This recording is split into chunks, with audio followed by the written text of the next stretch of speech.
तो स्टूडेंट्स भैया 4 मार्च को आप सभी लोगों का फिजिक्स विषय का पेपर है और फिजिक्स विषय के पेपर में सबसे मेन होता है न्यूमेरिकल पोर्शन। और न्यूमेरिकल में विद्यार्थियों को काफ़ी ज़्यादा डर लगता है। इस डर को समाप्त करने के लिए हम आप सभी लोगों के समक्ष लेकर आए हैं संपूर्ण फिजिक्स के महत्वपूर्ण न्यूमेरिकल। तो यहाँ पर इस क्लास में आप लोगों को हम जो फिजिक्स फर्स्ट पेपर है, इस फिजिक्स फर्स्ट पेपर के जितने महत्वपूर्ण न्यूमेरिकल हैं सारे चैप्टर के महत्वपूर्ण न्यूमेरिकल को डिस्कस करेंगे। सभी विद्यार्थी भैया क्लास को अंत तक देखेंगे, हम समय बिल्कुल लॉस नहीं करेंगे। आप सभी लोग ज्यादा से ज्यादा क्लास को शेयर कीजिएगा। स्टार्ट करते हैं अपनी क्लास को और पहले प्रश्न को देखते हैं। पहला प्रश्न यहां पर ध्यान से देखिएगा, चैप्टर वाइज ही हम चलेंगे, चैप्टर नंबर 1 से लेकर चलेंगे और लास्ट तक आपको सारे चैप्टर के न्यूमेरिकल हम बताएंगे। तो चलिए पहले चैप्टर का सबसे पहला प्रश्न देखिएगा, सबसे महत्वपूर्ण प्रश्न। दो बिंदु आवेशों को वायु में एक निश्चित दूरी पर रखने पर उनके बीच 80 न्यूटन का बल कार्य करता है। इन्हीं आवेशों को एक परावैद्युत माध्यम में इतनी ही दूरी पर रखा जाता है तो इस बल का मान 8 न्यूटन हो जाता है। पर माध्यम का परावैद्युतांक ज्ञात करना है। सबसे पहले देखिए, जब आवेशों को कहां पर रखा जाता है, जब आवेशों को वायु में रखा जाता है। प्रश्न को ध्यान से समझिएगा क्योंकि प्रश्न एग्जाम में इसके जैसा आएगा, ऐसा नहीं कि यही प्रश्न आएगा, क्योंकि एग्जाम में जो न्यूमेरिकल आता है वो इसी के जैसा आता है, इसलिए प्रैक्टिस बहुत जरूरी है। तो यहाँ पर बताया गया कि जब दोनों आवेशों को कहाँ रखा जाता है, वायु में रखा जाता है, वायु में रखा जाता है। वायु में जो परावैद्युतांक के का मान होता है वो 1 होता है। तो बल हम कूलाम के नियम से पढ़े 1/4 pi epsilon naught Q not बटे में आर स्क्वायर, ये पढ़े कि नहीं। तो इन्होंने कहा कि जो बल हो जाता है जब वायु में रखा जाता है तो यहाँ पर देखिए के होता है, पहली बात तो के होता है और के का मान 1 होता है। तो निर्वात अथवा वायु के लिए के का मान 1 होता है और एफ का मान कितना है, यहाँ पर इन्होंने कहा इस स्थिति में जो बल है वो 80 न्यूटन का बल कार्य करता है। तो चलिए वैल्यू यहाँ पुट करेंगे तो हो जाएगा 80 न्यूटन, चूंकि करके आप लिख लेना, बराबर 1/4 पाई एप्सिलॉन नॉट, के की वैल्यू 1 हो जाएगी, क्यू नॉट बटे में कितना हो जाएगा आर स्क्वायर। इसको समीकरण 1 मान सकते हैं। अब इन्होंने एक बात और यहाँ पर कही कि इन्हीं आवेशों को, आवेश यही आपके परावैद्युत में इतनी ही दूरी पर रखा जाता है, दूरी भी नहीं घटाई बढ़ाई गई है, ठीक है, दूरी भी सेम है। तो जो बल है वो कितना 8 न्यूटन हो जाता है, ठीक है। तो जब आवेशों को परावैद्युत माध्यम में रखा जाता है, जब आवेशों को प्रश्न के अकॉर्डिंग काम करना है, आवेशों को कहाँ पर रखा जाता है, परावैद्युत में रखा जाता है, परावैद्युत में रखा जाता है। जब परावैद्युत माध्यम में रखा जाता है तो देखिए यही सूत्र लगाएंगे, F बराबर 1/4 pi epsilon naught, Q not यही आवेश है, डिस्टेंस भी वही है, तो क्यू नॉट अपान में आर स्क्वायर हो जाएगा। लेकिन इस स्थिति में देखिएगा के का मान आपको ज्ञात करना है, एफ का मान कितना हो जाता है, तो एफ का मान हो जाता है 8 न्यूटन। तो 1/4 pi epsilon naught Q not बटे में आर स्क्वायर और गुणे में 1/k को हमने अलग कर लिया, ठीक है, कोई दिक्कत तो है नहीं। अब यहाँ पर देखेंगे, लिखेंगे समीकरण 1 से मान रखने पर, क्या रखने पर भैया, मान रखने पर। समीकरण 1 से हमने निकाला 1/4 pi epsilon naught Q naught upon R square 80 के बराबर है। तो 8 बराबर, ध्यान दीजिएगा यहाँ पर हमने 80 लिख दिया, 8 बराबर इसके स्थान पर कितना लिख सकते हैं, 80 लिख सकते हैं और गुणे में कितना हो गया 1/k। हमको इस परावैद्युतांक के का मान ही तो ज्ञात करना भैया, इस प्रश्न में के का मान ही तो मुख्य है। तो जब के का मान निकालेंगे, के इधर लेंगे, 8 80 के बटे में चला जाएगा, के बराबर 80 बटे में 8, इसको काटेंगे तो कितना आ जाएगा 10। परावैद्युतांक का कोई भी मात्रक नहीं होता, याद रखना, ठीक है। परावैद्युतांक का अगर परिभाषा पूछा जाएगा तो आप बताएंगे निर्वात अथवा वायु में, क्योंकि के बराबर होता है एप्सिलॉन बराबर एप्सिलॉन 0k। ये आप सभी लोगों ने रिलेशन एक पढ़ा होगा, मैं आपको बता दूं, एप्सिलॉन बराबर एप्सिलॉन 0k। यहाँ से अगर हम के का मान निकालते हैं तो के बराबर आ जाता है एप्सिलॉन अपान एप्सिलॉन नॉट, ठीक, जहाँ एप्सिलॉन होता है निरपेक्ष वैद्युशीलता और एप्सिलॉन नॉट होता है निर्वात की वैद्युशीलता। तो जो परावैद्युतांक होता है निरपेक्ष वैद्युशीलता और निर्वात की वैद्युशीलता के अनुपात के बराबर होता है। आगे बढ़ते हैं आज की क्लास के अगले क्वेश्चन की ओर। अगला क्वेश्चन है कि दो धन आवेश जो कि परस्पर 0.1 मीटर की दूरी पर स्थित है। दो आपके धन आवेश है, मान लेते हैं Q1 और एक Q2 है, ये परस्पर 0.1 मीटर की दूरी पर स्थित है, ठीक है। तो यहाँ पर ध्यान दीजिएगा, प्रश्न अगला है क्वेश्चन नंबर 2, दो आवेश है Q1 व Q2, ठीक है। यहाँ पर ज़्यादा लैंग्वेज नहीं लिखेंगे, आपको केवल क्वेश्चन हमको जो प्रैक्टिस करानी है ज़्यादा। तो दो आवेश Q1 Q2 इनके बीच की जो डिस्टेंस है, डिस्टेंस कितनी, तो आप कहेंगे 0.1 मीटर की दूरी है, 0.1 मीटर की दूरी पर स्थित हैं, एक दूसरे को 18 न्यूटन के बल से प्रतिकर्षित करते हैं। F बराबर 18 न्यूटन के बल से क्या करते हैं भैया, प्रतिकर्षित करते हैं। आगे बोला गया यदि दोनों आवेशों का योग 9 माइक्रोकूलाम है, दोनों आवेश जो है Q1 प्लस Q2 इनका योग जो है वो कितना है, 9 माइक्रोकूलाम है। आगे कहा जा रहा है तो उनके अलग अलग मान ज्ञात कीजिए। मतलब Q1 का मान तो ये बताइए Q1 का मान कितना होगा और Q2 का मान कितना होगा, अलग अलग आपको बताना है। इसके लिए आपको कोई बहुत ज़्यादा मेहनत नहीं करनी है, बस आपको थोड़ा सा एक समीक्षा जो कक्षा 6, 7, 8, 9 में पढ़े हो वो काम आएगी यहाँ पर, ठीक है। देखिए यहाँ पर अगर हम बात करें तो हम कूलाम के नियम से पढ़ें, F बराबर होता है 1/4 pi epsilon not Q1 Q2 बटे में क्या होता है R स्क्वायर। कोई समस्या नहीं। अगर F की बात करें तो F का मान है 18 Newton, 1/4 pi epsilon not Q1 Q2 और बटे में कितना हो जाएगा R स्क्वायर। अच्छा यहाँ पर R का मान दिया गया है, R का मान कितना दिया गया है तो आप कहेंगे R का मान यहाँ पर दिया गया 0.1 मीटर, तो ये आपका हो जाएगा 0.1 का स्क्वायर, ठीक। तो ये हो जाएगा 18 बराबर 1/4 पाई एप्सिलॉन नॉट की वैल्यू कितनी होती है तो आप कहेंगे 9 × 10⁹ गुणे में Q1 और Q2 और बटे में कितना हो जाएगा 0.1 का स्क्वायर, मतलब 0.1 × 0.1। किसी विद्यार्थी को कोई दिक्कत, यहाँ तक कोई दिक्कत नहीं होनी चाहिए। सभी लोग भैया क्लास में बने जरूर रहिए, क्योंकि क्लास बहुत ज़्यादा इंपॉर्टेंट है, आप सभी का पूरा रिवीजन कराया जा रहा है। देखिए 9 दूनी कितना हो जाएगा 18। अब देखिएगा बहुत ध्यान से, ये हो गया देखिए 0.1, ये पॉइंट हटाएंगे ऊपर देखिए 2 जीरो आपके बढ़ सकते हैं, क्योंकि पॉइंट को हटाने पर 2 जीरो का मतलब 10 की पावर 2, 10 की पावर 2, 10 की पावर 9, ये कितना हो जाएगा तो आप कहेंगे 10 की पावर 11 और गुणे में हो जाएगा Q1 Q2। अच्छा जब यहाँ से Q1 Q2 की वैल्यू निकालेंगे 10 की पावर 11 जाएगा 2 के बटे में और 10 की पावर 11 ऊपर जाएगा, तो ये आपका हो जाएगा 2 × 10 की पावर भैया -11। क्या इसे ऐसा लिखा जा सकता है Q1 Q2 बराबर 20 × 10 की घात कितना भैया -12। क्यों, क्योंकि मैंने देखिए 10 से गुणा कर दिया तो 20 हो गया, 10 से भाग किया तो ये ऊपर आया 10 की घात -1 -11 -12, इसको ऐसा लिखा जा सकता है, ठीक है। ये वैल्यू आ गई कूलाम में, ठीक है। अब मेरी बात को बहुत ध्यान से समझिएगा, दो आवेशों का योग दिया गया है, अगर हमको अंतर पता चल जाए किसी तरीके से, दोनों समीकरणों को जोड़ लेंगे, एक आवेश कैंसिल हो जाएगा, एक की वैल्यू आ जाएगी। जैसे गणित में आप पढ़ते हो तो आप सभी लोग पढ़े हो कि Q1 प्लस Q2 का जो होल स्क्वायर होता है वो किसके बराबर होता है, Q1 माइनस Q2 के होल स्क्वायर, ओके। और प्लस का कितना होता है 4Q1 Q2। A plus B का होल स्क्वायर बराबर, आप सभी लोगों ने सूत्र पढ़ा है, A माइनस बी का होल स्क्वायर, है ना, दिखाई पड़ा है, A माइनस बी का होल स्क्वायर और प्लस का 4AB, वही काम कर रहे हैं यहाँ पर। तो हम एक काम कर सकते हैं, चलो अच्छा इसको A प्लस बी का होल स्क्वायर पता है ना, चलिए पता है लगा देते हैं भाई। A प्लस बी का होल स्क्वायर कितना, A plus B Q1 plus Q2 का मान कितना है 9 माइक्रोकूलाम, 9, ठीक है, माइक्रोकूलाम है, 10 की पावर -6, इसका स्क्वायर कर देंगे। और Q1 माइनस Q2 का क्या होल स्क्वायर पता है, हमें नहीं पता है, प्लस 4Q1 Q2 हम हमने अभी निकाला, Q1 Q2 का मान कितना 20 × 10 की पावर -12, ओके। कोई दिक्कत, दिखने में थोड़ा सा दिक्कत है, थोड़ा और हम बढ़ा देते हैं, हम दिखाएंगे आपको पूरा, ठीक है। अब देखिए क्या करेंगे हम, ये आपका हो जाएगा 9 9 81 × 10 की घात -6 का स्क्वायर -12, और ये 4 दूनी 20 चौको 80, 80 × 10 की घात -12 इधर लाएंगे तो -80 × 10 की घात -12, उधर आपका बचेगा Q1 माइनस Q2 का होल स्क्वायर। अच्छा एक चीज़ बताओ, दोनों में 10 की घात -12 है, तो 10 की घात -12 को कॉमन लिया जा सकता है, ब्रैकेट में 81 - 80 लिखा जा सकता है, और ये हो जाएगा Q1 माइनस Q2 का होल स्क्वायर। अब आप बताइए 81 से 80 जाएगा तो एक ही तो बचेगा, भैया, एक बचेगा। देखिए आगे ये आपका बचेगा 80 से 81 गया, 81 से 80 गया तो 1, और गुणे में 10 की घात -12 पहले से ही बराबर आपका हो गया कितना Q1 माइनस Q2 का होल स्क्वायर। अच्छा होल स्क्वायर दूसरे पक्ष में भेजेंगे तो Q1 माइनस Q2 बराबर हो जाएगा √10 की घात -12, स्क्वायर दूसरे पक्ष में आ जाता है तो अंडर लग जाता है, Q1 माइनस Q2 बराबर आ जाएगा 10 की घात -12 का अंडर कितना हो जाएगा 10 की घात -6, अर्थात इसको लिख सकते हैं 1 माइक्रोकूलाम। क्या लिख सकते हैं 1 माइक्रोकूलाम। 10 की घात -6 का मतलब क्या होता है, माइक्रो ही तो होता है, आवेश है तो मात्रक तो कूलाम लिखना ही पड़ता, उसमें कोई दिक्कत वाली बात नहीं। अब इसको अगर हम समीकरण 2 मान लें, और यहाँ पर जो आवेशों का योग दिया था 9 माइक्रोकूलाम, ठीक है, अभी दिया था प्रश्न में Q1 प्लस Q2 दोनों आवेशों का योग कितना दिया था 9 माइक्रोकूलाम। इसको समीकरण 1 और 2 करके हम क्या कर दें, जोड़ दें। समीकरण 1 प्लस 2 से जब समीकरण 1 2 को जोड़ेंगे तो देखिए -Q2 प्लस Q2 0 हो जाएगा, Q1 कितना हो जाएगा 2Q1 2Q1 9 और 1 ये कितना हो जाएगा 10 माइक्रो कूलम। 2 से 10 को काटेंगे तो एक आवेश की वैल्यू कितनी आ जाएगी 5 माइक्रो कूलम।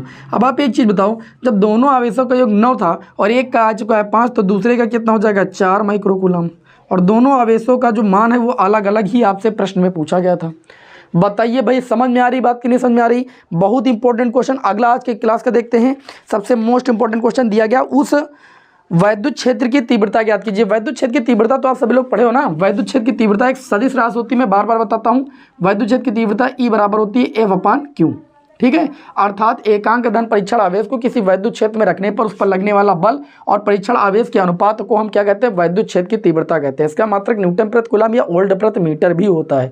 आगे यहाँ पर देखिए, तो उस वैद्युत क्षेत्र की तीव्रता ज्ञात कीजिए जो 0.001 मिलीग्राम द्रव्यमान, ध्यान दीजिएगा द्रव्यमान दिया गया है 0.001 मिलीग्राम, ठीक, इसको किलोग्राम में बदलेंगे। 0.001 मिली का मतलब 10 की घात माइनस का 3 ग्राम, ठीक है। उसके बाद m बराबर हो जाएगा 0.001 10 की घात माइनस 3, 1 ग्राम बराबर होता है 10 की घात माइनस का 3 किलोग्राम होता है, ठीक है। तो हमने क्या किया, इस द्रव्यमान को किलोग्राम में बदल लिया। 0.001 गुणे 10 की घात माइनस का 6 किलोग्राम। किसी विद्यार्थी को कोई दिक्कत नहीं। आगे दिया गया एक तेल की बूंद जिस पर 3 इलेक्ट्रॉन का आवेश है। जो आवेश का मान दिया गया वो 3 इलेक्ट्रॉनों के आवेश के बराबर। एक इलेक्ट्रॉन का आवेश 1.6 गुणे 10 की घात माइनस 19 होता है, तो 3 इलेक्ट्रॉनों का आवेश हो जाएगा 3 गुणे 1.6 गुणे 10 की घात माइनस 19, ठीक। आगे इसमें दिया गया है कुछ संतुलित कर सके संतुलन की स्थिति में। अब आपको मैंने एक चीज़ बताई थी, याद करो, संतुलन की स्थिति में मैंने आप लोगों को बताया था कि संतुलन की स्थिति में जो गुरुत्वीय बल होगा, है ना, वो किसके बराबर हो जाएगा वैद्युत बल के बराबर हो जाएगा। FeFg के बराबर हो जाएगी, तभी बूंद जो है टिकी रहेगी। जो उसके द्रव्यमान के कारण गुरुत्वीय बल कार्य करेगा और जिस क्षेत्र में है वैद्युत क्षेत्र, वो दोनों जब आपस में बराबर होंगे तभी वो बूंद टिकी रहेगी। नहीं तो अगर कोई भी एक बल बढ़ जाएगा तो जो है बूंद टिकी नहीं रहेगी, फिर गिर जाएगी, असंतुलित हो जाएगी। तो यहाँ पर हम बात करें वैद्युत बल यहाँ से निकालेंगे तो आ जाएगा E इंटू में Q। और यहाँ पर बात करें गुरुत्वीय बल होता है mg, होता है कि नहीं होता है। अब इस प्रश्न में हमें निकालना क्या था, हमें निकालना था वैद्युत क्षेत्र की तीव्रता। क्या निकालनी थी, वैद्युत क्षेत्र की तीव्रता E निकालना है। तो ये हो जाएगा mg बटे में Q हो जाएगा कि नहीं। m क्या है, द्रव्यमान कितना आया 0.001 गुणे 10 की घात माइनस का 6। और g की बात करें तो गुरुत्वीय त्वरण का मान आसानी से सॉल्व करने के लिए 10 भी रख लिया जाता है और 9.8 भी आप रख सकते हो, कोई दिक्कत नहीं, लेकिन कैलकुलेशन आसान हो इसलिए 10 रखा जाता है। क्यों, आवेश की बात करें तो आवेश है 3 गुणे 1.6 गुणे 10 की घात माइनस का 19 कूलम।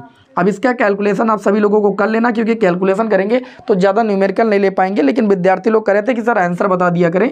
आंसर होगा 2.04 इंटू में 10 की पावर कितना हो जाएगा 10 की पावर 10, है ना, 10 की पावर 10 न्यूटन प्रति कूलम या वोल्ट प्रति मीटर, 2 मात्रक होते हैं वैद्युत क्षेत्र की तीव्रता के। बताइए सभी विद्यार्थियों को ये न्यूमेरिकल तीनों समझ में आए कि नहीं। बड़े अगले न्यूमेरिकल की ओर, चलिए इसे रफ कर देते हैं, स्क्रीनशॉट लेना ले सकते हैं आप।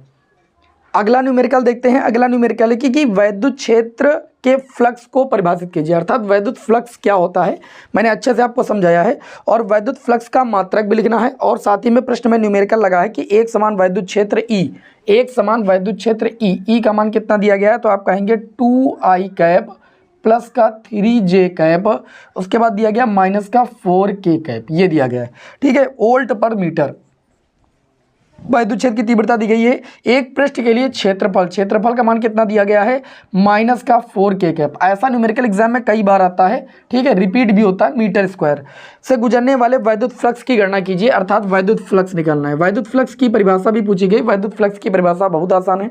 किसी वैद्युत क्षेत्र में स्थित एक ऐसा काल्पनिक पृष्ठ, मान लीजिए एक वैद्युत क्षेत्र है, उसमें स्थित ये एक ऐसा काल्पनिक पृष्ठ जिससे गुजरने वाली जो वैद्युत बल रेखाएं होती हैं, इन वैद्युत बल रेखाओं की जो संख्या होती है, इन वैद्युत बल रेखाओं की संख्या की माप हम कह सकते हैं, या जो संख्या होती है इस काल्पनिक पृष्ठ से बद्ध क्या कहलाता है भैया, वैद्युत फ्लक्स कहलाता है। इसी को हम क्या कहते हैं, वैद्युत फ्लक्स। अर्थात हम कह सकते हैं किसी वैद्युत क्षेत्र में खींचा गया काल्पनिक पृष्ठ जिससे होकर गुजरने वाली वैद्युत बल रेखाओं की संख्या की जो माप होती है वह क्या कहलाती है, उस काल्पनिक पृष्ठ से बद्ध चुंबकीय फ्लक्स कहलाती है। चुंबकीय फ्लक्स को φe से लिखते हैं।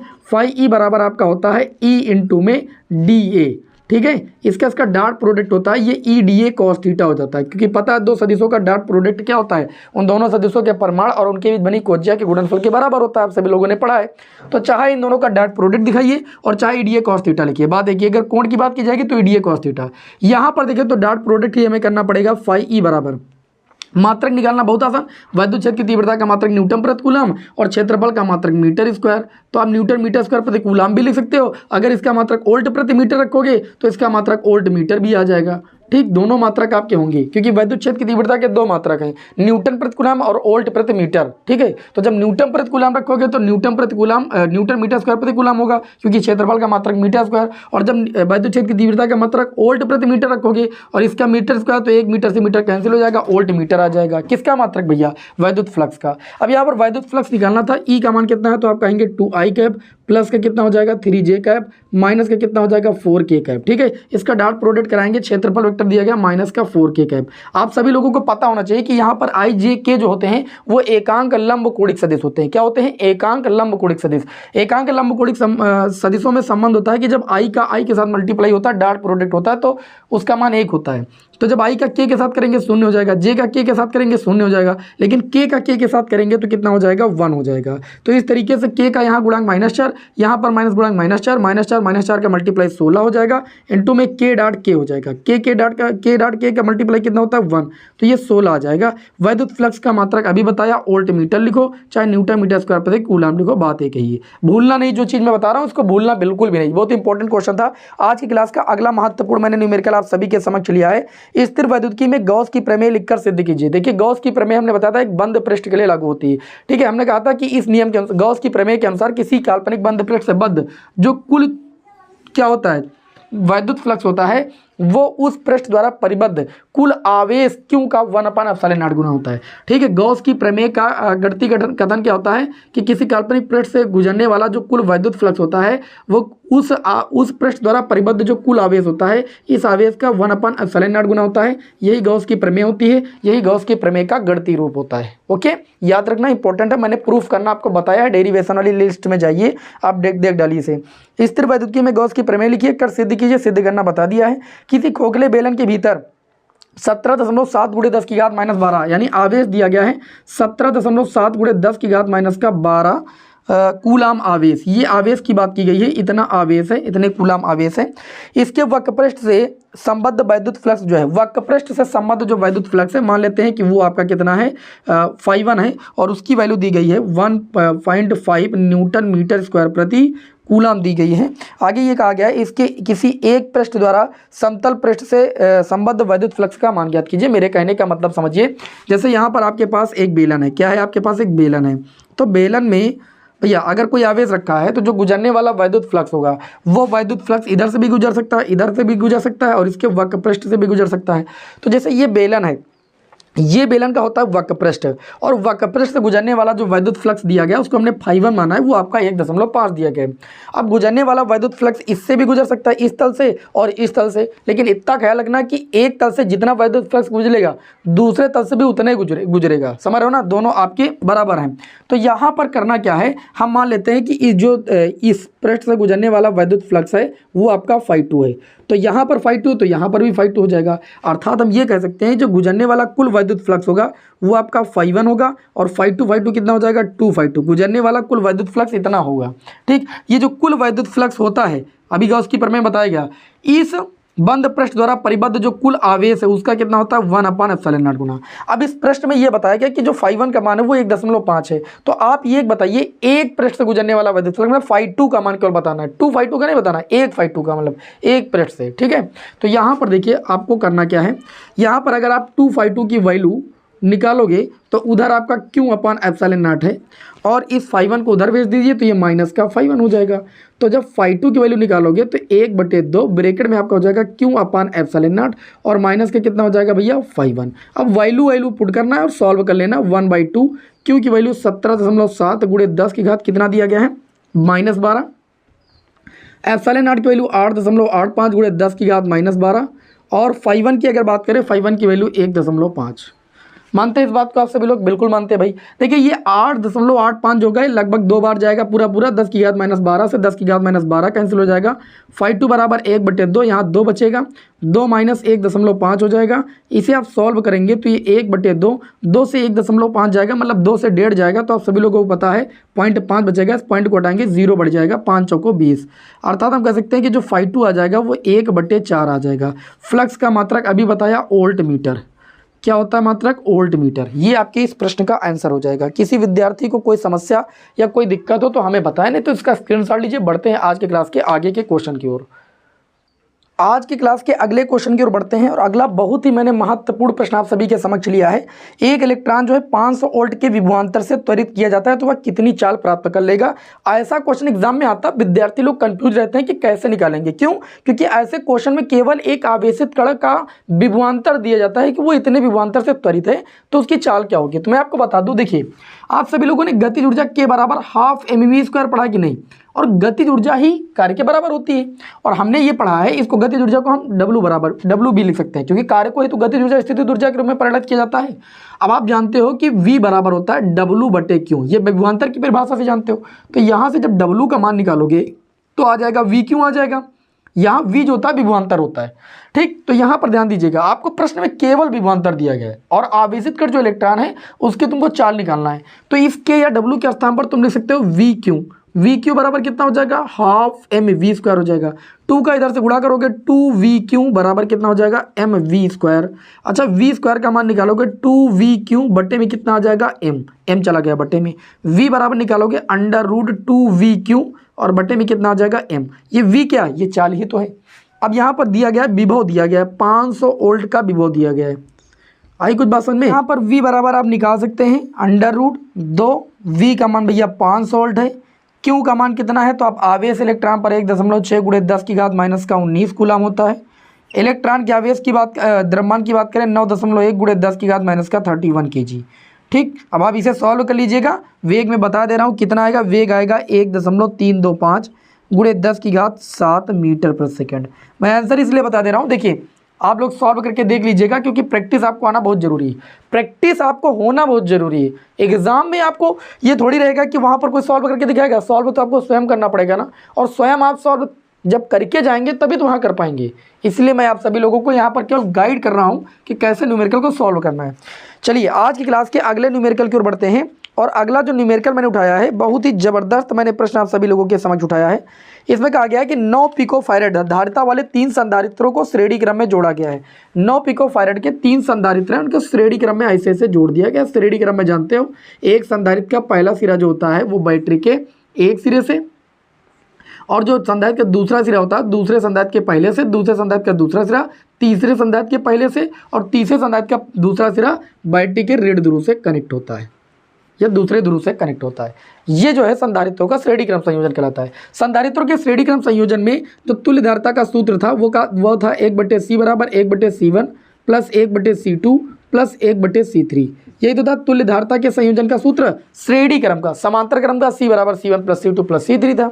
तो इन्होंने ये कहा है कि 9 पिकोफैरेड के 3 धारिता वाले संधारित्र हैं, C1 C2 और C3, तीनों का मान 9 कितना है भैया?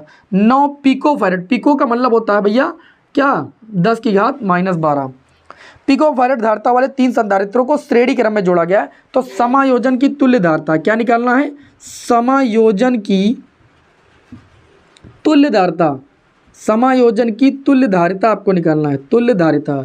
तो भैया तुल्य धारिता चूंकि श्रेणी क्रम में जोड़ा गया है, तो श्रेणी क्रम में जो तुल्य धारिता होती है 1/c बराबर 1/c1 भी 9 पिकोफैरेड, C2 भी 9 पिकोफैरेड, C3 भी 9 पिकोफैरेड। 1/c बराबर 9 हर ले लेंगे 3 हो जाएगा, और ये पिकोफैरेड में आएगा, गलती नहीं कीजिएगा। 3 त्रिक का 9, 1/c बराबर 1/3 पिकोफैरेड। जब आप कैंची गुणा करोगे तो c बराबर 3 पिकोफैरेड आएगा। अर्थात हम कह सकते हैं इस संयोजन की जो तुल्य धारिता होगी वो 3 पिकोफैरेड होगी। मानते हैं इस बात को? आगे देखिए इसमें पूछा गया यदि समायोजन को 120 वोल्ट के संभरण सप्लाई से जोड़ दिया जाए तो प्रत्येक संधारित्र पर विभवांतर कितना होगा। देखिए श्रेणी क्रम में विभवांतर समान नहीं होता है, ठीक है, लेकिन हम यहाँ पर आवेश तो निकाल सकते हैं। अब इन्होंने कहा कि यदि विभवांतर हम टोटल कितना दे रहे हैं, बैटरी से वोल्टेज कितना दे रहे हैं, 120 वोल्ट का यहाँ पर क्या कर रहे हैं, विभवांतर दे रहे हैं भाई बैटरी से। तो हम जानते हैं कि आवेश तो समान होता है ना, Q बराबर सूत्र पढ़े CV, पढ़े कि नहीं पढ़े, तो Q बराबर कितना हो जाएगा C। तुल्य धारिता कितनी आई 3 पिकोफैरेड, और यहाँ पर अगर हम बात करें यहाँ पर विभवांतर कितना 120, बाढ़ते ही कितना हो जाएगा 36, 360 पिको कूलाम होगा। क्या होगा भैया पिको कूलाम, क्योंकि यहाँ पर धारिता पिको में थी ना, तो जो आपका ये आएगा क्या कहते हैं आवेश आएगा वो पिको कूलाम में आएगा। अब यहाँ पर देखिएगा पिको कूलाम में ही आएगा ना, कोई दिक्कत नहीं, हाँ सही। अब आगे अगर यहाँ पर बात करें तो इन्होंने ये कहा कि प्रत्येक संधारित्र पर आपको क्या बताना है, प्रत्येक संधारित्र पर विभवांतर कितना होगा। तो जैसे V1 निकालना है तो V1 बराबर C1 और क्या हो जाएगा वो क्या कहते हैं भाई यार कुछ गड़बड़ हुआ, C बराबर क्या होता है, C बराबर Q/V होता है कि नहीं, C बराबर Q/V होता है ना। तो अगर पहले पर विभवांतर निकालना तो V1 निकालना तो ये C1 हो जाएगा, और क्यों तीनों का समान होगा, क्योंकि यहाँ पर संधारित्र श्रेणी क्रम में है, तो तीनों पर जो आवेश का मान होगा वो समान तो होगा। तो एक बार जो आवेश निकाल चुके यही सब पर आवेश होगा, श्रेणी क्रम में आवेश का मान समान होता है। तो Q कितना रहेगा 360 है ना। V1 निकालना है तो C1 इधर बट्टे में ले आएंगे, V1 निकाल लेंगे। अगर हम बात करें तो यहाँ पर C1 की वैल्यू कितनी है, तो C1 की वैल्यू आपकी आई है कितनी भैया 9 पिकोफैरेड, ठीक है 9। ऊपर देखिए पिको है, नीचे भी पिको, पिको कैंसिल हो जाएगा, 9 चौक 36, 40, और ये क्या आएगा आपका, ये आपका आएगा 40 वोल्ट, क्या आ जाएगा 40 वोल्ट, क्योंकि पिको से पिको भी कैंसिल हो जाएगा, तो जब विभवांतर निकालेंगे तो 40 वोल्ट आएगा। अर्थात इसको हम अगर ऐसे कहें तो ऐसे लिख सकते हैं V1 बराबर Q/C1। इसी तरीके से हमको दूसरे संधारित्र का अगर विभवांतर निकालना V2 बराबर तो Q/C2 लगा देंगे, आवेश भी उतना ही और दूसरे संधारित्र में की धारिता भी 9 है, तो इसको सॉल्व करने पर आपका 40 वोल्ट आ जाएगा। इसी तरीके से तीसरे का विभवांतर निकालोगे तो 40 वोल्ट भी आएगा, क्योंकि उसका भी जो धारिता है वो 9 पिकोफैरेड है। समझ रहे हो कि नहीं समझ रहे हो, तो ध्यान समझिएगा। लेकिन अगर यहाँ पर आपके बदले होते तो विभवांतर अलग अलग आता, क्योंकि समांतर श्रेणी क्रम में जो विभवांतर होता है वो सबका अलग अलग होता है, आवेश का मान समान होता है। आज की क्लास के हम अगले क्वेश्चन की ओर बढ़ेंगे, और अगला क्वेश्चन बहुत ही इंपॉर्टेंट है, बहुत ही ध्यान से आपको समझना है, ठीक है। Very most important question exam में आ सकता है। इसको यहाँ इस प्रश्न में बोला जा रहा है कि एक समांतर प्लेट वायु संधारित्र की जो धारिता है वो 16 पिकोफैरेड है, ठीक। वायु संधारित्र की धारिता दी गई, मतलब K का मान 1 है, तब जो धारिता का मान है वो 16 पिकोफैरेड है। यदि प्लेटों के बीच की दूरी को घटाकर 2/3 कर दिया जाए और उनके बीच परावैद्युतांक 3 का कोई पदार्थ भर दिया जाए तो संधारित्र की धारिता क्या हो जाएगी। देखिएगा, सबसे पहले निर्वात अथवा वायु में समांतर पर संधारित्र की जो धारिता दी गई है वो दी गई है 16 पिकोफैरेड, ठीक है। तब जो K का मान है वो 1 है, क्योंकि निर्वात अथवा वायु के लिए जो परावैद्युतांक K का मान होता है वो 1 होता है, ठीक है।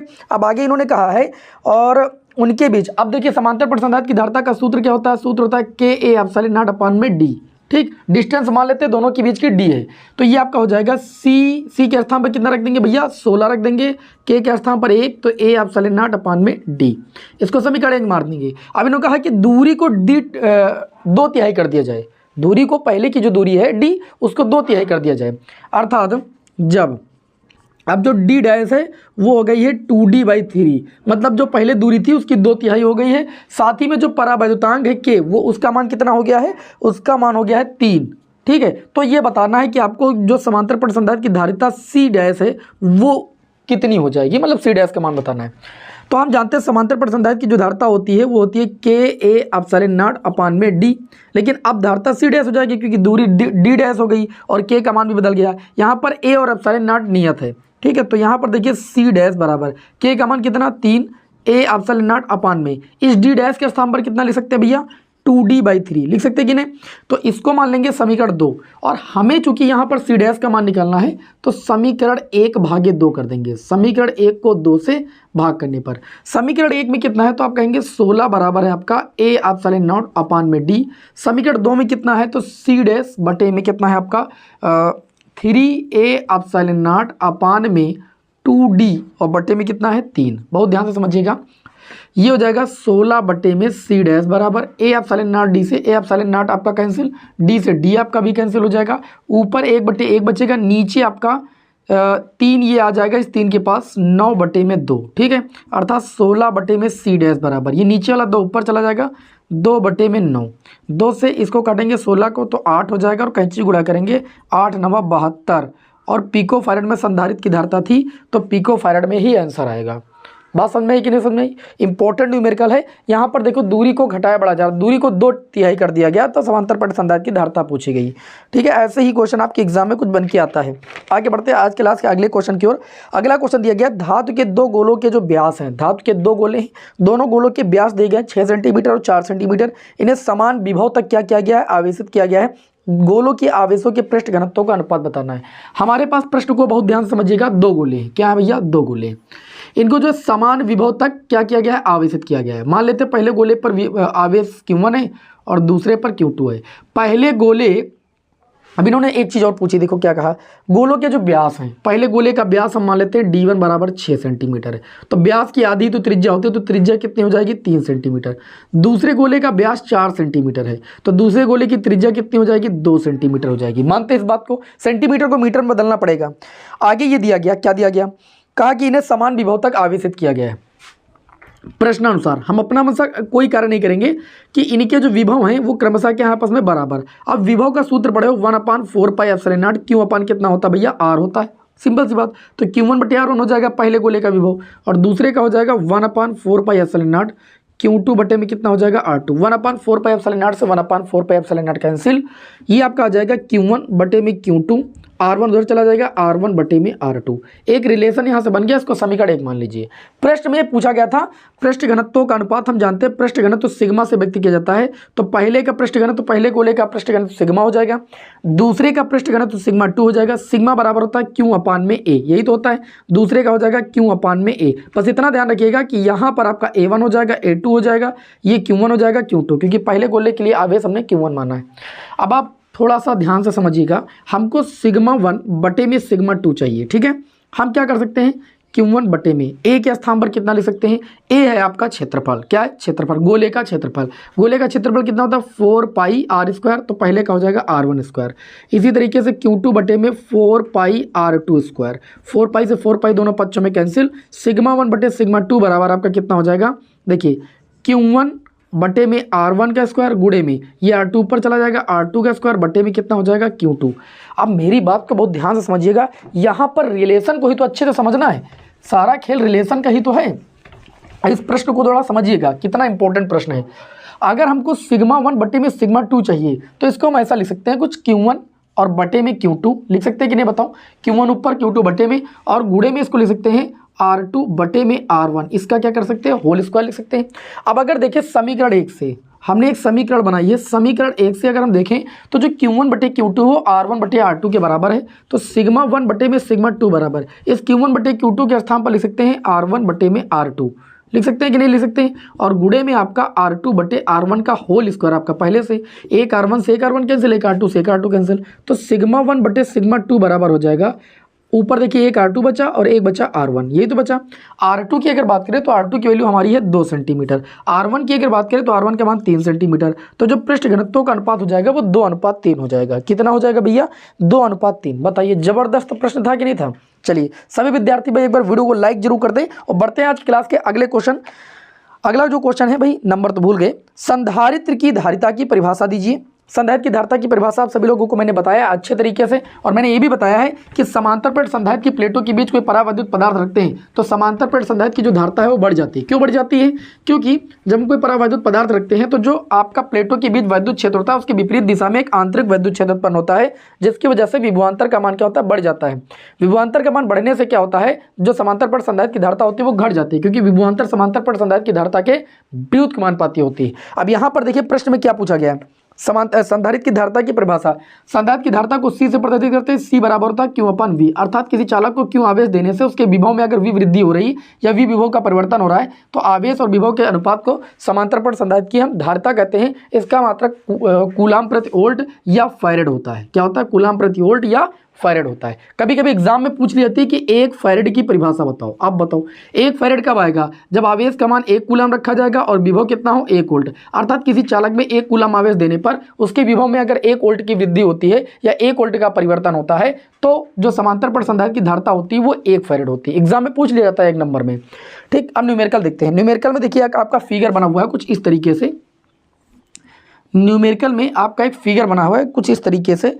यहाँ पर एक संधारित्र, 4 संधारित्र लगे, एक यहाँ, एक यहाँ, एक यहाँ, एक यहाँ, ओके, और इसको क्या कर देंगे हम, आई से जोड़ देंगे।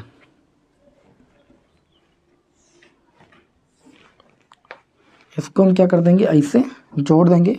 और यहाँ पर एक बैटरी है जिसका वोल्टेज है 20 वोल्ट। ठीक, यहाँ पर 6 माइक्रोफैरड का संधारित्र है और यहाँ पर 3 माइक्रोफैरड का संधारित्र। ये भी 2023 में ही पूछा गया प्रश्न।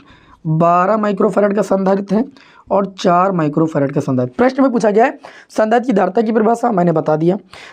दर्शाए गए चित्र में परिपथ में प्रत्येक संधारित्र का आवेश ज्ञात कीजिए। प्रत्येक संधारित्र पर आवेश की मात्रा ज्ञात करना है। अब एक चीज़ बताएं आपको, ये जो 6 और 3 है ये तो आपके श्रेणी क्रम में है ना, और श्रेणी क्रम में आवेश का मान समान होता है। तो यहाँ पर आप लिखोगे चूंकि 6 माइक्रोफैरड ये वाला और 3 माइक्रोफैरड किस क्रम में है, श्रेणी क्रम में। किस क्रम में है, श्रेणी क्रम में है। और श्रेणी क्रम में हमने आपको धारिता का सूत्र बताया। श्रेणी क्रम में क्या होता है, 1/c बराबर 1/c1 प्लस 1/c2। 1/c1 के स्थान पर 6 और c2 के स्थान पर 3। तो 1/c बराबर 6 और 3 में एलसीएम कितना मिलेगा, 6 ही तो मिलेगा। तो ये हो जाएगा 3 दूनी 6। ठीक, 3/6 इसको सॉल्व करोगे तो 1/2, अर्थात जो तुल्य धारिता आएगी वो 2 माइक्रोफैरड आएगी। इन दोनों की जो तुल्य धारिता आएगी वो 2 माइक्रोफैरड आएगी। इसी प्रकार हम क्या कर सकते हैं, जो इनकी धारिता होगी तुल्य धारिता, क्योंकि ये भी श्रेणी क्रम में है, दोनों पर आवेश का मान सामान्य होगा। ठीक है, तो जैसे अगर आपको यहाँ पर क्या कहे आवेश निकालना था तो आवेश निकाल सकते हो Q बराबर CV लगा करके। तो Q बराबर C का मान आया 2 माइक्रोफैरड। ठीक है, और विभवांतर कितना दिया जा रहा है, 20। तो ये आपका आ जाएगा 40 माइक्रो कूलाम का आवेश आ जाएगा, क्योंकि यहाँ पर धारिता जो है वो माइक्रोफैरड में है। तो ये जो 40 माइक्रो कूलाम का आवेश आया है ये 6 माइक्रोफैरड और 3 माइक्रोफैरड दोनों संधारित्र पर होगा, क्योंकि दोनों संधारित्र श्रेणी क्रम में। इसी तरीके से इनकी तुल्य धारिता निकाल लेंगे तो ये हो जाएगा 1/c बराबर 1/1 की धारिता कितनी है 12 और दूसरे की धारिता कितनी है 1/4। जब दोनों संधारित्र श्रेणी क्रम में होंगे तो जाहिर सी बात दोनों पर आवेश का मान समान होगा। श्रेणी क्रम में यही तो होता है। तो इनकी तुल्य धारिता पहले निकाल लें। 1/c बराबर देखिए 12 और 4 में एलसीएम कितना मिलेगा 12 और 4 3 12, 3 1 4/12। इसको सॉल्व करेंगे तो 1/3, C बराबर 3 माइक्रोफैरड का संधारित्र। अब आपको एक चीज़ पता है, हम यहाँ पर वोल्टेज 40 वोल्ट क्यों ले रहे हैं, क्योंकि भैया अगर इन दोनों का जो तुल्य हम धारिता निकालेंगे वो आई मान लीजिए 3 माइक्रोफैरड है और यहाँ से इन दोनों की तुल्य धारिता निकाले 2 माइक्रोफैरड। 3 और 2 समांतर क्रम में, और समांतर क्रम में विभवांतर का मान समान होता है, अर्थात इसमें भी विभवांतर आपका 20 वोल्ट का होगा, इसमें भी विभवांतर आपका 20 वोल्ट का होगा। इसीलिए अब यहाँ पर देखिए विभवांतर अगर 20 वोल्ट रखेंगे, V बराबर कितना 20 वोल्ट, तो हमको आवेश का मान पता चल जाएगा Q बराबर CV। 3 गुणे में 20, 3 दूनी 6 यानी 60 माइक्रो कूलाम का आवेश। अब ये जो आवेश आया है वो इस पर भी इतने होगा, इस पर भी इतने होगा, क्योंकि दोनों श्रेणी क्रम में। ठीक, तो प्रश्न में यही पूछा गया था कि प्रत्येक संधारित्र पर आवेश का मान। तो इस पर और इस पर जो आवेश आया कितना है 40 माइक्रो कूलाम, इस पर और इस पर जो आवेश आया वो कितना है 60 माइक्रो कूलाम का आवेश आया। हमें उम्मीद है कि आप सभी लोगों को क्वेश्चन अच्छे से समझ में आ रहे होंगे। स्क्रीनशॉट लीजिए, इसको रब करके आगे के क्वेश्चन की ओर बढ़ते हैं। अगला जो न्यूमेरिकल है वो ये कहता है कि 5 एम्पीयर की धारा तार से प्रवाहित हो रही है तो प्रति मिनट तार के अनुप्रस्थ काट के क्षेत्रफल से गुजरने वाले इलेक्ट्रॉनों की संख्या कितनी होगी। बढ़िया क्वेश्चन है और ये नवीनतम यूपी बोर्ड मॉडल पेपर में पूछा गया, जो आपका यूपी बोर्ड का मॉडल पेपर उसमें ये प्रश्न पूछा गया है, इसीलिए मैंने इस क्वेश्चन को यहाँ पर सिलेक्ट किया। वैसे क्वेश्चन आसान है। 5 एम्पीयर की धारा है, I बराबर 5 एम्पीयर की जो धारा है वो दी गई है। 5 एम्पीयर की धारा तार से प्रवाहित हो रही, प्रति मिनट का मतलब T बराबर प्रत्येक 1 मिनट, हम कहेंगे इसे प्रति मिनट का मतलब 1 मिनट। तार की अनुप्रस्थ काट के क्षेत्रफल से गुजरने वाले इलेक्ट्रॉनों की संख्या आपको ये बताना है। इलेक्ट्रॉन पर आवेश कितना होता है सभी को पता है, इलेक्ट्रॉन पर आवेश 1.6 × 10⁻⁻⁻19 कूलम होता है। आप सभी लोगों ने पढ़ा है। Q बराबर क्या होता है, तो आप कहेंगे Ne। Q बराबर Ne होता है कि नहीं, और Q बराबर IT भी तो होता है, तो IT बराबर Ne बोला जा सकता है, बिल्कुल बोला जा सकता है। अगर नंबर ऑफ इलेक्ट्रॉन निकलना है तो IT बट्टे में हम E कर सकते हैं कि नहीं, E को बट्टे में लेकर चले गए तो I का मान कितना है, तो आप I का मान कहेंगे 5 एम्पीयर है। समय का मान कितना है 60 सेकेंड, 1 मिनट बराबर 60 सेकेंड, समय को सेकंड में ही रखा जाता है। बटे में 1 इलेक्ट्रॉन पर आवेश 1.6 × 10⁻⁻19 कूलम। बस आप सभी लोगों को इसे क्या कर लेना है, सॉल्व कर लेना है। तो जब आप इसे सॉल्व करेंगे, इसे काट लो यार, इसे काट लो कि 1.875 इंटू में 10 की पावर कितना आएगा, 10 की पावर 21 इलेक्ट्रॉन, इतने नंबर ऑफ इलेक्ट्रॉन आएंगे। ठीक है, अब चलिए थोड़ा सा तगड़े क्वेश्चन लेते हैं। अगला जो क्वेश्चन मैंने आप सभी के समक्ष लिया है बहुत ही प्यारा क्वेश्चन है, आप सभी लोग ध्यान से देखिएगा। 2022 के बोर्ड एग्जाम में भी ये पूछा गया है। एक ही धातु के 3 तारों की लंबाइयों द्रव्यमानों का अनुपात दिया गया है। एक ही धातु होने का मतलब है जो आपका क्या होगा, रो का मान होगा वो क्या होगा आपका बराबर होगा, हर सभी के लिए सेम होगा। एक ही पदार्थ का मतलब है जो विशिष्ट प्रतिरोध होगा वो आपका सबका बराबर ही होगा, रो का मान समान होगा। एक ही धातु के 3 तारों की लंबाइयों का अनुपात दिया गया है L1 अनुपात L2 अनुपात L3। तीनों की लंबाइयों का अनुपात दिया गया है 3:2:1 ये दिया गया है। साथ ही में पूछा जा रहा है कि इनके द्रव्यमानों का अनुपात यानी M1 अनुपात M2 अनुपात M3 बराबर आपको दिया गया है 1:2:3 ये दिया गया है। अब यहाँ पर प्रश्न को ये गौर से समझना है कि उन्होंने किसका अनुपात दिया और किसका अनुपात पूछा है। अब पूछा इस प्रश्न में कि इन तारों के प्रतिरोधों का अनुपात क्या होगा, R1 अनुपात R2 अनुपात R3 का मान निकालना। मतलब हमको प्रतिरोध वाले सूत्र को L और M के पदों में पहले व्यक्त करना पड़ेगा, तब जाकर के हम प्रतिरोधों का अनुपात निकाल सकते हैं। तो R बराबर सभी लोगों ने पढ़ा है रो L अपान में क्या होता है भैया, रो L अपान में A ही तो होता है। पढ़े हो कि नहीं पढ़े हो, इन्होंने क्या कहा, हाँ ठीक, R बराबर रो L अपान A ही तो होता है। अब हम जानते हैं तथा हमने एक चीज़ पढ़ा है कि ए कहाँ आता है, आयतन वाले सूत्र में आता है। आयतन बराबर क्या होता है, क्षेत्रफल गुणे लंबाई होता है कि नहीं होता है, आप कहेंगे होता है। तो यहाँ से अगर ए का मान हम निकालेंगे तो V/L आएगा कि नहीं आएगा, आप कहेंगे जी आएगा। आपने ये भी पढ़ा है कि घनत्व तो बराबर होता है द्रव्यमान बटे आयतन, क्या होता है, द्रव्यमान बटे में आयतन। घनत्व बराबर क्या होता है, द्रव्यमान बटे में आयतन। आयतन को V से लिखते हैं ना, तो अगर यहाँ से V को निकालेंगे, आयतन इधर लाएंगे, घनत्व उधर ले जाएंगे, द्रव्यमान को M से, घनत्व को D से लिखते हैं क्योंकि D फॉर डेंसिटी, डेंसिटी माने घनत्व। V का मान कितना आया, M/D। जब V का मान यहाँ पर रखेंगे तो A का मान कितना आ जाएगा, A का मान देखिए V के स्थान पर रखेंगे M/D तो हो जाएगा M अपान में कितना भैया DL। अब इस A का मान उठा के यहाँ प्रतिरोध वाले सूत्र में रखेंगे, इसका कारण क्योंकि हमको प्रतिरोध का अनुपात निकालना है। तब जो प्रतिरोध R हो जाएगा वो रो L बटे में A है, A का मान कितना आया, तो आप कहेंगे M अपान में DL, यही तो आया। तो रो R बराबर आ जाएगा रो L ऊपर चला जाएगा, रो हो जाएगा D हो जाएगा, L² हो जाएगा, बटे में कितना हो जाएगा, M हो जाएगा। नीचे वाला ऊपर ही तो जाता है। मतलब हमने प्रतिरोध का जो सूत्र है वो L और M के पदों में निकाल लिया है, क्योंकि हमको L और L1 L2 L3 मतलब लंबाई और द्रव्यमानों का अनुपात ही दे रखा था, इसलिए प्रतिरोध का सूत्र जो है लंबाई और द्रव्यमान के पदों में बनाना अति आवश्यक था। अब यहाँ पर बात करें तो जो घनत्व है और ये जो रो है ये विशिष्ट प्रतिरोध जिसे कहते हैं वो यहाँ पर नियत है, ठीक है। तो यहाँ पर जब ये नियत हो जाएगा तो हम कह सकते हैं कि जो प्रतिरोध होता है तार का वो लंबाई के वर्ग के अनुक्रमानुपाती और द्रव्यमान के व्युत्क्रमानुपाती होता है। अर्थात हम यहाँ से ये बात कह सकते हैं, क्या कह सकते हैं कि जो पहले तार का प्रतिरोध होगा और दूसरे तार का प्रतिरोध होगा और तीसरे तार के प्रतिरोध का अनुपात होगा वो L1² बटे में M1 प्लस L2² बटे में M2 प्लस प्लस नहीं अनुपात L3² बटे में M3। बात को समझ में आ रही है। तो यहाँ पर क्या करेंगे, L1 का मान कितना दिया गया, 3 का स्क्वायर बटे में M1 का मान 1 अनुपात L2² मतलब 2 का स्क्वायर बटे में M2 का मान 2 और अनुपात L3 का मान 1 का स्क्वायर, M3 का मान 3 है। इसे सॉल्व करेंगे, 3 का स्क्वायर 9 अनुपात ये 2 से 2 कैंसिल हो जाएगा 2 है ना, और अनुपात ये 1/3 बचेगा। इसको सॉल्व करेंगे, 3×9 27 अनुपात 3 दूनी 6 अनुपात 1 एकम 1, ठीक है। मतलब 3 से गुणा कर दिया गया तीनों में, तो इस तरीके से 27:6:1 आ गया। और ये जो अनुपात आया है ये तारों के प्रतिरोधों का अनुपात आया है, R1 अनुपात R2 अनुपात R3।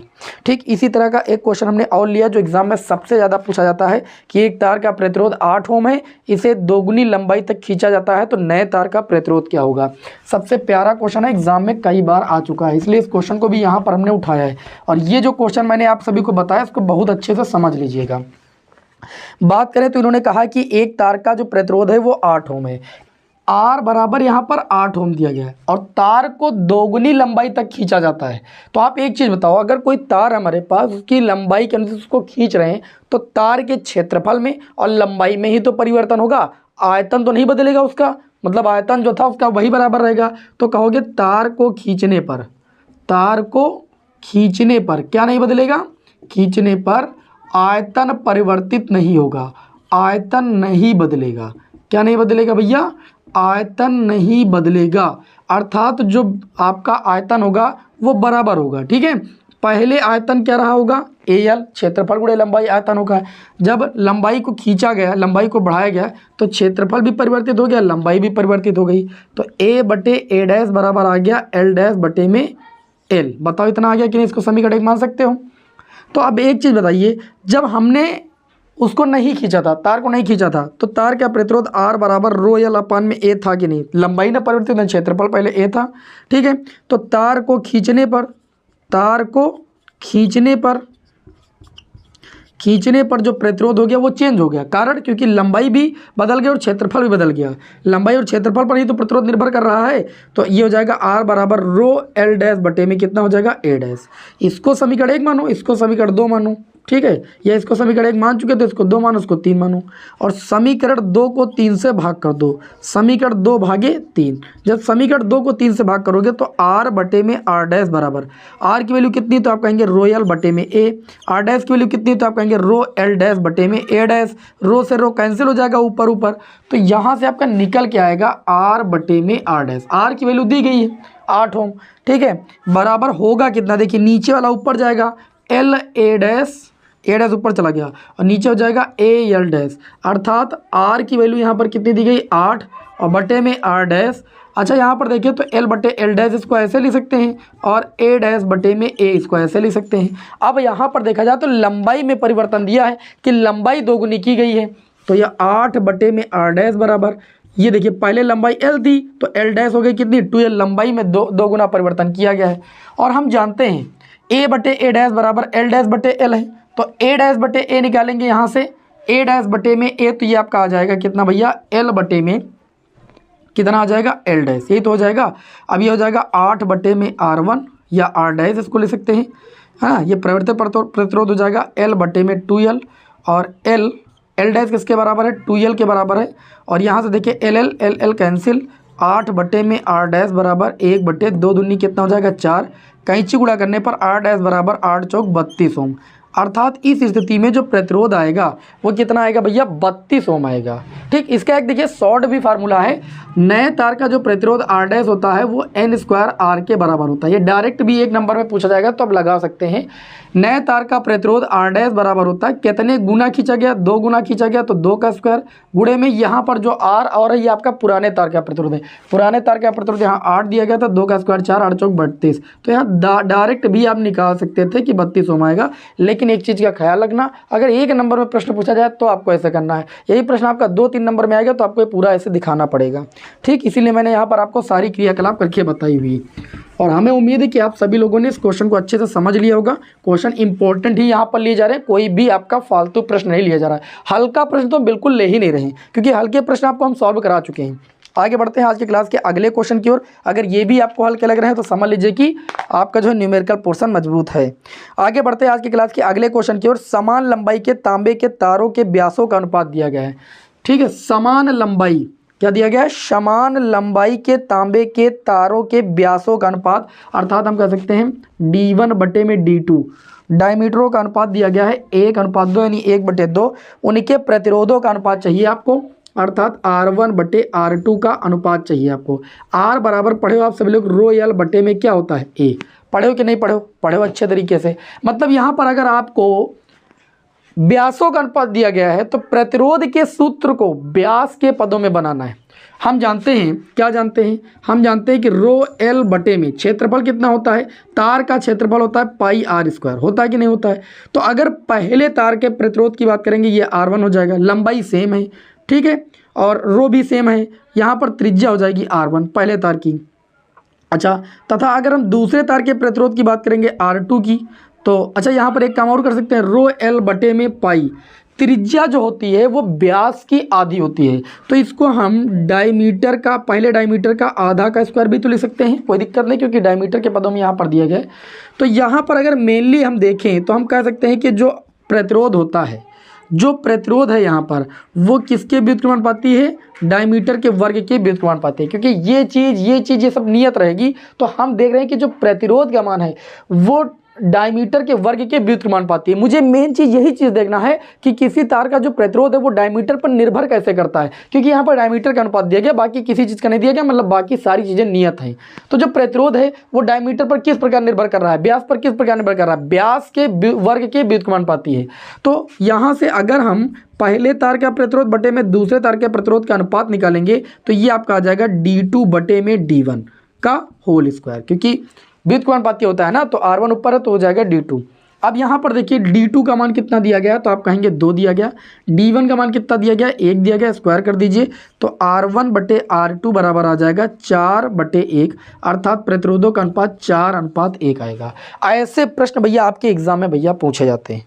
आई बात समझ में कि नहीं समझ में आई? हमें उम्मीद है कि समझ में आ गई होगी। स्क्रीनशॉट लीजिए, बढ़ते हैं आगे के क्वेश्चन की ओर, क्लास के अगले क्वेश्चन की ओर। अगला क्वेश्चन दिया है 10 वोल्ट वैद्युत वाहक बल वाली बैटरी जिसका आंतरिक प्रतिरोध 3 ओम है, किसी प्रतिरोधक से संयोजित है। यदि परिपथ में धारा का मान 0.5 एम्पियर हो तो प्रतिरोधक का प्रतिरोध क्या है, जब परिपथ बंद हो तो सेल की टर्मिनल वोल्टता क्या होगी, मतलब टर्मिनल विभवांतर की भी बात कही गई है। प्रश्न को ध्यान से समझिए, पहले प्रश्न में जो दिया जाए उसे नोट कीजिए। 10 वोल्ट की विद्युत वाहक बल को ई से लिखते हैं, वो 10 वोल्ट दिया गया है। एक 10 वोल्ट विद्युत वाहक बल वाली बैटरी है जिसका आंतरिक प्रतिरोध को स्मॉल आर से लिखते हैं और आंतरिक प्रतिरोध का मान 3 ओम दिया गया है। कितना दिया गया है, 3 ओम दिया गया है। आगे ये कहा जा रहा है कि किसी प्रतिरोधक से संयोजित है यदि परिपथ में धारा का मान 0.5 एम्पियर है। धारा का मान कितना भाई, 0.5 एम्पियर की धारा है। तो प्रतिरोधक का प्रतिरोध क्या है, प्रतिरोधक का प्रतिरोध मतलब कैपिटल आर का मान क्या है, जब परिपथ बंद हो तो सेल की टर्मिनल वोल्टता क्या है, और साथ में वी का मान है, टर्मिनल विभवांतर भी निकालना है। आप जानते हो कि धारा बराबर क्या होता है, धारा बराबर होता है सेल का विद्युत वाहक बल बटे में कुल प्रतिरोध। कुल प्रतिरोध जो होता है बाह्य प्रतिरोध प्लस आंतरिक प्रतिरोध के योग के बराबर होता है। बाह्य प्रतिरोध यहाँ पर कैपिटल आर है। यहाँ पर आई की बात करें तो 0.5 एम्पियर है, ई की बात करें तो 10 वोल्ट है, कैपिटल आर की बात करें पता नहीं है, स्मॉल आर की बात करें 3 ओम है। कैंची गुणा करेंगे तो 0.5 आर प्लस 3 5 15 1.5 बराबर कितना हो जाएगा 10। 0.5 आर बराबर 10, ये 1.5 उधर जाएगा, माइनस का हो जाएगा। 0.5 आर बराबर 10 से हम 1.5 घटाएंगे, 8.5 बचेगा, मतलब 8.5 बचेगा। हिंदी भाषा में समझा रहे हैं। आर बराबर हो जाएगा 8.5 और ये जाएगा 0.5 बटे में, पॉइंट से पॉइंट हट जाएगा, 5 से काटेंगे, 5 1 कम 5, 5 7 35, आर बराबर आ जाएगा 17 ओम। आर बराबर कितना आ जाएगा, 17 ओम आ जाएगा। किसी को कोई दिक्कत नहीं। लेकिन आगे प्रश्न में ये पूछा गया यदि जब परिपथ बंद हो तो टर्मिनल विभवांतर, तो यहाँ पर लिखोगे जब परिपथ बंद हो तो टर्मिनल विभवांतर V बराबर, आपने सूत्र पढ़ा है E माइनस का IR, पढ़े कि नहीं पढ़े। V बराबर E की बात करें तो E का मान कितना है 10 वोल्ट, माइनस I की बात करें तो धारा कितनी है 0.5 एम्पियर की धारा है, ठीक। और स्मॉल r की बात करें, स्मॉल r का मान 3 ओम है। तो V बराबर हो जाएगा 10 माइनस 5 3 15 1.5, अर्थात टर्मिनल वोल्टता हो जाएगी 8.5 वोल्ट। विभवांतर का मात्रक क्या होता है वोल्ट, वो टर्मिनल वोल्टता हो या सिंपली विभवांतर हो, लेकिन 8.5 वोल्ट मात्रक क्या होता है वोल्ट। आगे बढ़ते हैं आज की क्लास के अगले क्वेश्चन की ओर। किसी कार की संचायक बैटरी का विद्युत वाहक बल, किसी कार की संचायक बैटरी का जो विद्युत वाहक बल E बराबर है वो 12 वोल्ट है।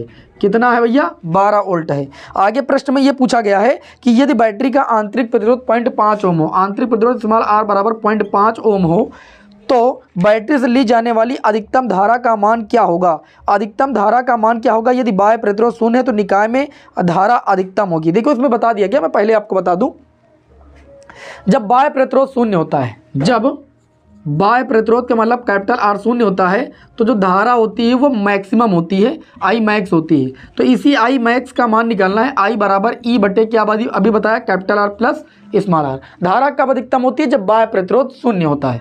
तो आई मैक्स का मान ही आपको निकालना है। ई का मान आपको 12 वोल्ट दिया गया है, बाह्य प्रतिरोध शून्य लगना है। स्मॉल आर का मान कितना भैया 0.4, तो आई मैक्स बराबर यहाँ से आपका आ गया 12 बटे में 0.4, पॉइंट हटाओ, 0 बढ़ाओ, 4 3 12, 30 एम्पियर की धारा आ जाएगी। कितने एम्पियर की धारा आ जाएगी, 30 एम्पियर की धारा आ जाएगी। बताइए भाई बात समझ में कि नहीं बड़ी। चलिए बढ़ते हैं आज की क्लास के अगले क्वेश्चन की ओर। तो अगला प्रश्न जो मैंने आप सभी के समक्ष लिया है ये किरचॉफ के वोल्टता नियम पर आधारित है। इस टॉपिक में आप सभी को ज़्यादा समस्या होने लगती है, तो मैंने सोचा चलिए इस टॉपिक पर मैं 2 न्यूमेरिकल उठा लेता हूं। तो पहला मैंने न्यूमेरिकल उठाया, आप देख सकते हैं इसमें पूछा गया है कि निम्न परिपथ में किरचॉफ का उल्टता नियम लगाइए, धारा I1 व I2 के मान ज्ञात कीजिए। धारा सभी लोगों को पता है धन सिरे से ही बहती है, तो यहाँ पर बैटरी का धन ध्रुव है, यहाँ से धारा निकली I1, ठीक है, और इस प्रतिरोध में तो I1 धारा रहेगी, लेकिन जैसे इस संधि पर आएगी तो ये 2 भागों में बढ़ जाएगी, ठीक है। अब जैसे यहाँ से निकली धारा I1, तो यहाँ पर आने के बाद इधर धारा I2 जाएगी, और अगर इधर धारा I2 जाएगी तो इधर धारा I1 माइनस I2 जाएगी। अब आप कहोगे ये कैसे? अरे भैया इधर से 10 एम्पियर की धारा आई, तो आपकी कोई निश्चित तो है नहीं कि पूरी 10 एम्पियर की इधर ही जाएगी, कुछ उधर भी तो जाएगी, तो जितनी उधर जाएगी उतनी माइनस कर देंगे इस टोटल में से, तो जितनी बचेगी वो इधर जाएगी, अर्थात I1 माइनस I2 इधर जाएगी। कुछ आई बात समझ में? अब देखिए I2 धारा यहाँ से निकलती है और ऐसे I2 जो है 50 ओम से जाती हुई फिर यहाँ पर आती है, और ये I1 माइनस I2 यहाँ पर आती है। जब ये दोनों धाराएं फिर मिलती हैं, ये प्लस का I2 माइनस का I2 मिलता है, तो ये पुनः यहाँ पर धारा बन जाती है I1, क्योंकि I1 माइनस I2 में जैसे I2 को जोड़ेंगे तो ये आपका केवल I1 बचेगा, जो कि इधर निकल के फिर ऋण सिरे पर आके समाप्त हो जाएगा। आई बात समझ में? अब यहाँ पर आपके पास 2 बंद पास बन गए, एक बंद पास ये वाला बन गया फर्स्ट, और एक बंद पास ये वाला बन गया सेकेंड, ठीक है। किरचॉफ के उल्टता नियम में आप सभी लोगों ने पढ़ा है, किरचॉफ के द्वितीय नियम से, जिसको हम उल्टता का नियम कहते हैं, द्वितीय नियम से आप सभी लोगों ने क्या पढ़ा? किरचॉफ के उल्टता नियम में, या इसको बंद पास का नियम कहते हैं, उसमें कहा गया कि किसी वैद्युत परिपथ के किसी बंद पास में बहने वाली धारा और उसके संगत जो प्रतिरोध है, समस्त धाराएं और उनके संगत जो प्रतिरोध हैं, उन सब का बीजगणितीय योग, गुणनफल का बीजगणितीय योग उस पास में कार्य करने वाले समस्त वैद्युत वाहक बलों के बीजगणितीय योग के बराबर होता है। कहने का मतलब ये है कि जैसे मैंने पहला बंद पास लिया, ठीक है, किरचॉफ के द्वितीय नियम से बंद पास 1 के लिए, ठीक है, बंद पास 1 में जो धारा है आपकी I1 है, और इसके संगत जो प्रतिरोध है वो 10 ओम का है, प्लस फिर इसी बंद पास में ऐसे आएंगे, अब धारा कौन सी है? I1 माइनस I2, और इसके संगत जो प्रतिरोध है वो कितना है? 15 ओम का है। फिर ऐसे आएंगे यहाँ पर, देखिए ये I1 धारा ऐसे। अब इस बंद पास में जो विद्युत वाहक बल है वो टोटल कितना है? कितने सेल कार्य कर रहे हैं? 3 वोल्ट का विद्युत वाहक बल। यहाँ पर हम कहेंगे सेल का जो विद्युत वाहक बल है वो 3 वोल्ट है, क्योंकि उल्टता का नियम यही तो कहता है किसी बंद पास में बहने वाली धारा और संगत प्रतिरोध के गुणनफल का बीजगणितीय योग, मतलब जितने होंगे सबका बीजगणितीय योग उस पास में कार्य करने वाले समस्त विद्युत वाहक बलों की बीजगणितीय योग के बराबर होगा। तो एक ही तो यहाँ पर सेल लगा हुआ है, एक ही तो विद्युत वाहक बल है 3 वोल्ट, वो हमने दिखा दिया। अब यहाँ से देखिए आपका हो गया 10I1 और ये आपका हो जाएगा 15I1, गुणा करेंगे तो, और माइनस का 15I2 बराबर कितना हो जाएगा? 3। देखिए 10I1 15I1 आपका हो जाएगा 25I1, और माइनस का 15I2 बराबर 3, इसको मान लेंगे समीकरण 1, ठीक। इसी प्रकार बंद पास 2 में किस नियम से भाई? उल्टता के नियम से। किस नियम से? उल्टता के नियम से, मतलब किरचॉफ के द्वितीय नियम से। अब किरचॉफ का द्वितीय नियम वही जो कहता है बहने वाली धारा और संगत प्रतिरोध, तो बहने वाली धारा कितनी है? I2, संगत प्रतिरोध कितना है? 20। इधर आएंगे बहने वाली धारा कितनी है? I2, संगत प्रतिरोध कितना है? तो आप कहेंगे 50 ओम, ठीक, प्लस आ जाएंगे। अब जैसे इधर देखिए यहाँ से चले, यहाँ से, इसको नाम भी दे सकते हो आप ABCD करके, यहाँ से चले, यहाँ से फिर यहीं पर आए, तो देखिए यहाँ से चले तो धारा की दिशा में चल रहे थे, अब देखिए इधर से ये धारा आ रही थी ना, अब इस धारा की विपरीत डायरेक्शन में हो गई, अर्थात कहने का सीधा मतलब हमारा यहाँ पर ये है, इसको थोड़ा रफ कर देते हैं। कहने का मतलब ये है कि I2 गुणे 20 ये ठीक है, I2 गुणे 50 ये भी ठीक है, प्लस, लेकिन अब हो गए धारा की विपरीत डायरेक्शन में, अर्थात यहाँ पर अब प्लस ना लगा के माइनस लग जाएगा, माइनस I1 माइनस I2, और I1 माइनस I2 धारा के संगत प्रतिरोध कितना है? 15 ओम, और इस बंद पास में विद्युत वाहक बल कितना? तो आप कहेंगे कोई सेल नहीं लगा है, अर्थात विद्युत वाहक बल 0। ऊंचाई बात समझ में? अब ये आपका हो जाएगा 20I2 प्लस का 50I2 और माइनस का 15I1, माइनस का पूरा प्लस 15I2 और बराबर कितना? 0।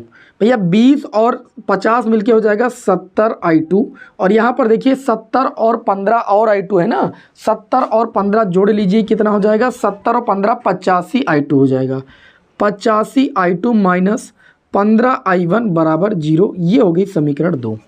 इतना आपको करना था। अब यहाँ पर करना क्या है? समीकरण 1 व 2 से जो आप कक्षा 10 में करते थे। समीकरण 1 और 2 को सॉल्व करना है, I1 और I2 की वैल्यू फाइंड करना है। ठीक है, जैसे यहाँ पर देखिए 25 I1 है, यहाँ पर देखिए 15 I1 है, तो किसी न किसी का गुणांक तो आपको बराबर करना ही पड़ेगा। ठीक है, तो जैसे यहाँ पर 15 I1 है, यहाँ पर 25 I1 है, तो इसको 75 बना लीजिए। आप समझ रहे हो ना, इसको 75 बना लीजिए, इसको भी 75 बना लीजिए, क्योंकि 15 25 75 होता है। तो आप इसको 5 से गुणा कर दीजिए, तो 5 से गुणा करने पर ये हो जाएगा माइनस का 75 I1, और इसको 5 से गुणा करोगे, ये प्लस का है ना, 25 और 5 8 40, 40 और 2 हासिल आपका हो जाएगा 42, है ना। 8 से जब इसको आज जब 5 से गुणा करोगे तो 425 हो जाएगा, और ये I2 हो जाएगा। इधर शून्य है, शून्य से 5 को गुणा करोगे शून्य ही रहेगा। इसमें भी 5 से गुणा कर दो तो 25, एक काम कीजिएगा भाई, 25 तिहाई, इसको 3 से गुणा कर दो, 25 तिहाई 75, ये हो गया 75 I1। ओके, 3 से गुणा कर रहे हैं, 15 तिहाई 45, माइनस का 45 I2 हो जाएगा। कितना हो जाएगा? 45 I2, और बराबर दूसरे पक्ष में कितना है, तो आप कहेंगे 3 है। 3 को 3 से गुणा करने पर कितना हो जाएगा? 9। अब इन दोनों समीकरणों को चुपचाप आप जोड़ दो। जोड़ोगे माइनस 75 I1 प्लस 75 I1, ये कैंसिल हो जाएगा। जब जोड़ोगे 425 में 45, तो देखिए भैया 425 से आप 45 को घटाएंगे, 0 38, ये 380 बचेगा। कितना बचेगा? 380, प्लस की संख्या बड़ी थी और बराबर 9। ठीक, और साथ में I2 भी लगा हुआ है, तो I2 की वैल्यू यहाँ से निकालोगे, 9 बटे कितनी आ जाएगी? 380। I2 की वैल्यू कितनी आ जाएगी? 9 बटे 380। बात को समझ में आ रही?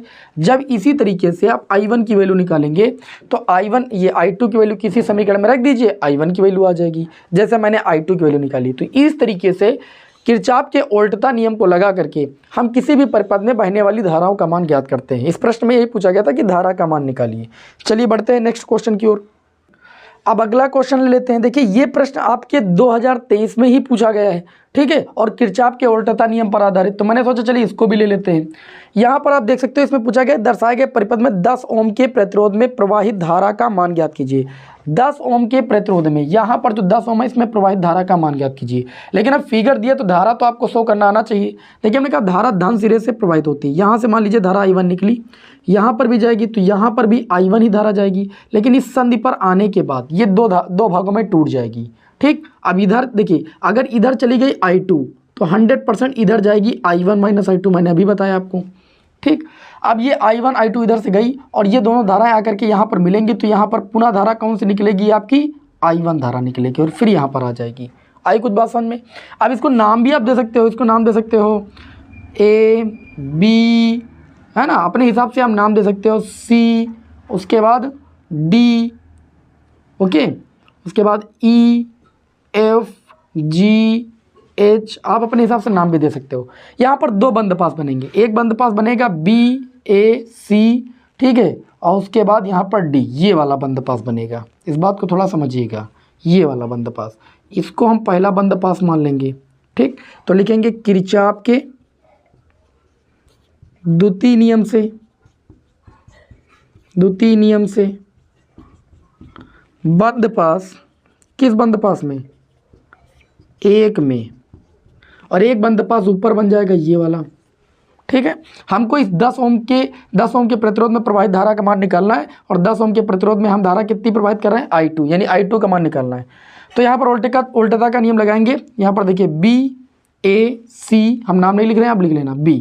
ठीक, B A C D B में, ठीक, क्या होता है? बहने वाली धारा, अब यहाँ से देखिए धारा I1 गई, I1 के संगत प्रतिरोध कितना है? 3 ओम। ठीक, उसके बाद प्लस धारा I1 माइनस I2, इसके संगत जो प्रतिरोध है कितना है? 6 ओम।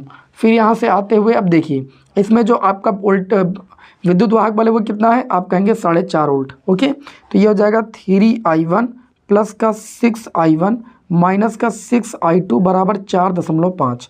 6I1 3I1, ये आपका हो जाएगा 9I1 माइनस का 6I2 बराबर 4.5। इसको मान लेंगे समीकरण 1।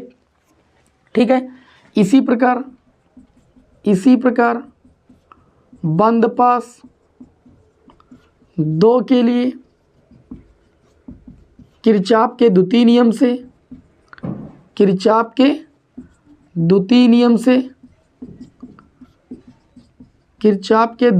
से हम क्या जानते हैं? देखिए दूसरा बंदपास है, अब दूसरा बंद पास लेंगे तो देखिए धारा आपकी इधर से ही बहेगी, मेरी बात को समझिएगा। यहाँ पर आप देख सकते हो सेल लगा हुआ है, तो बंद पास लेंगे FEHG, उसके बाद फिर F पर ही समाप्त होंगे। तो यहाँ से देखिए अब ये धारा I2 जो है ये ऋणात्मक है, तो I2 माइनस का हो जाएगा, क्योंकि हम इधर से चल रहे हैं ना, इधर से बंद पास लिए, यहाँ बैटरी आपके धन सिरा है तो धन सिरे से ही तो चलेंगे, तो I2 पड़ जाएगा विपरीत, तो I2 को माइनस ले लिए। इसके संगत जो प्रतिरोध है वो कितना 10 ओम का है। फिर ऐसे आएंगे, ऐसे जाएंगे, फिर ये धारा की दिशा में जा रहे हैं तो प्लस का हो जाएगा कितना भैया I1 माइनस I2, यहाँ पर I1 माइनस I2 प्लस होगा क्योंकि धारा की दिशा में चल रहे हैं। इसके संगत प्रतिरोध कितना है 6 ओम। ओके, अब यहाँ से फिर यहाँ पर आ गए कि नहीं आ गए। अब बताओ 20 सेल कितना लगा है 3 वोल्ट का, 3 वोल्ट लिख दिया। सिंपल है क्वेश्चन, थोड़ा समझना पड़ेगा। ये आपका हो जाएगा माइनस का 10 I2 और ये आपका हो जाएगा प्लस 6 I1, फिर गुणा करेंगे 6 I2 माइनस के बराबर 3, माइनस 6 I2 माइनस का 10 I2। देखिए 6 I1 को पहले लिख लेंगे, माइनस 10 माइनस 6 माइनस का 16 I2 और बराबर 3, इसको मानेंगे समीकरण 2। समीकरण 1 और 2 को हल करके मेरा टारगेट ये है कि हमें I2 का मान निकालना है, क्योंकि I2 धारा ही 10 ओम में प्रवाहित हो रही है और हमको 10 ओम के प्रतिरोध में प्रवाहित धारा का मान निकालना है। लिखेंगे समीकरण 1 व 2 से, समीकरण 1 व 2 से। समीकरण 1 में है 9 I1, हमको I1 को ही ख़त्म करना है क्योंकि हमको I2 का मान चाहिए। यहाँ पर 9 I1 है, यहाँ पर 6 I1 है। हम क्या करें, इसको 2 से गुणा कर दे 18 हो जाएगा, इसको 3 से गुणा कर दे 18 हो जाएगा, बस कैंसिल हो जाएगा। इसको 2 से गुणा करेंगे तो 9 दूनी 18 I1, ठीक, 2 से गुणा कर रहे हैं 6 दूनी 12 I2, ओके, बराबर इसको 2 से गुणा करेंगे 9, फिर इसको हम गुणा करेंगे 3 से तो 6 त्रिक 18 I1, फिर 3 से गुणा करेंगे 16 48 I2 और 3 त्रिक का 9। ओके, कोई दिक्कत नहीं। इस समीकरण को 3 से, इस समीकरण को 2 से गुणा किया। अब घटाने पर जब घटाएंगे तो माइनस ये प्लस हो जाएगा, ये इससे कैंसिल हो जाएगा। माइनस 12 I2 से हम प्लस का 48 I2 क्या करेंगे, घटाएंगे, एक प्लस एक माइनस का, तो बचेगा प्लस का 36 I2 बचेगा। इधर 9 से 9 चला गया 0, मतलब I2 बराबर 0/36 का मतलब 0। अर्थात हम कह सकते हैं कि जो 10 ओम के प्रतिरोध में प्रवाहित धारा होगी, अतः 10 ओम के प्रतिरोध में प्रवाहित जो धारा होगी, प्रवाहित धारा क्या होगी भैया, शून्य होगी। क्या होगी, शून्य होगी। तो ऐसे जो है हम किरचॉफ का उल्टता का नियम लगा करके प्रश्नों को सॉल्व करेंगे। हमें उम्मीद है कि ये प्रश्न आप सभी को समझ में आया होगा। चलिए स्क्रीनशॉट लीजिए, बढ़ते हैं नेक्स्ट क्वेश्चन की ओर। अगले प्रश्न की ओर बढ़ते हैं। अगला जो क्वेश्चन है उसमें कहा जा रहा है कि चुंबकशीलता म्यू नॉट और वैद्युतशीलता एप्सिलॉन नॉट में संबंध स्थापित कीजिए। ठीक है ना। तो यहाँ पर देखिए बहुत इंपॉर्टेंट क्वेश्चन है, इसलिए मैंने इसको यहाँ पर उठाया है। आपको यहाँ पर म्यू नॉट, इसको चुंबकशीलता बोलते हैं, तथा एप्सिलॉन नॉट, इसको निर्वात की वैद्युतशीलता बोलते हैं। इन दोनों में हमें यहाँ पर संबंध स्थापित करना है। यह प्रश्न कई बार एग्जाम में आया, इसलिए मैंने इसको यहाँ पर न्यूमेरिकल में उठा लिया है। देखिए आप सभी लोगों ने पहले चैप्टर में पढ़ा है कूलाम के नियम में 1/4 पाई एप्सिलॉन नॉट बराबर 9 × 10⁻⁹। ठीक है। मात्रक क्या होता है, तो आप कहेंगे मात्रक होता है न्यूटन मीटर स्क्वायर प्रति kilogram square, sorry coulomb square. इसको हम समीकरण 1 मान लीजिए। बायोसेवर्ट के नियम में आप सभी लोगों ने कुछ और पढ़ा है। क्या पढ़ा है, बायोसेवर्ट के नियम में आपने पढ़ा है कि μ0 अपान में जो 4 पाई की वैल्यू होती है वो 10⁻⁷ न्यूटन कुछ करके होता है। मात्रक आप निकालोगे कहाँ से भाई निकालोगे, देखिए क्या होता है भाई, जो चुंबकीय क्षेत्र B होता है वो μ0 अपान में 4 pi I del L sine theta upon में r² ही तो होता है।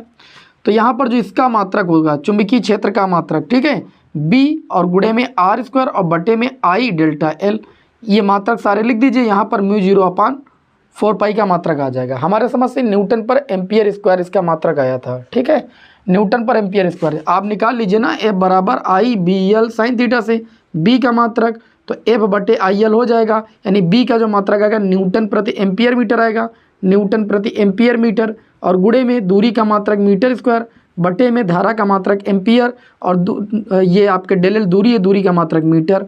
ठीक, मीटर मीटर का गुणा मीटर स्क्वायर से मीटर स्क्वायर कैंसिल, ये न्यूटन प्रति एम्पियर, एम्पियर का गुणा एम्पियर स्क्वायर बराबर μ0 अपान में 4 पाई। μ0 अपान 4 पाई का मात्रक क्या होता है, न्यूटन प्रति एम्पियर स्क्वायर। ठीक है, हम भूल गए थे इसलिए इतना निकाल के बता दिया आपको, न्यूटन पर एम्पियर स्क्वायर। इसको समीकरण हम 2 भैया मान लेंगे और हमको रिलेशन निकालना है, इसलिए समीकरण 1 से 2 को भाग कर देंगे। समीकरण 1 भागे 2, समीकरण 1 में कितना है, तो आप कहेंगे 1/4 पाई एप्सिलॉन नॉट बराबर 9 × 10⁻⁹ और समीकरण 2 में कितना है म्यू 0 अपान में 4 पाई, बटे में कितना है तो आप कहेंगे 10 की घात -7। 4 पाई से 4 पाई कैंसिल, 1 अपान म्यू नॉट का गुणा किससे हो जाएगा एप्सिलॉन नॉट से, और इधर देखिए तो ये हो जाएगा 9 गुणे 10 की पावर 9, या 10 की पावर 7 ऊपर जाएगा 10 की power +7, 1 upon mu naught epsilon not बराबर 9 गुणे 10 की पावर 9 और 7 कितना हो जाएगा 16। ठीक, इसको हम ले सकते हैं 3 गुणे 10 की घात 8, इसका क्या हो जाएगा स्क्वायर हो जाएगा, इसका क्या हो जाएगा भाई स्क्वायर हो जाएगा। आई बात समझ में।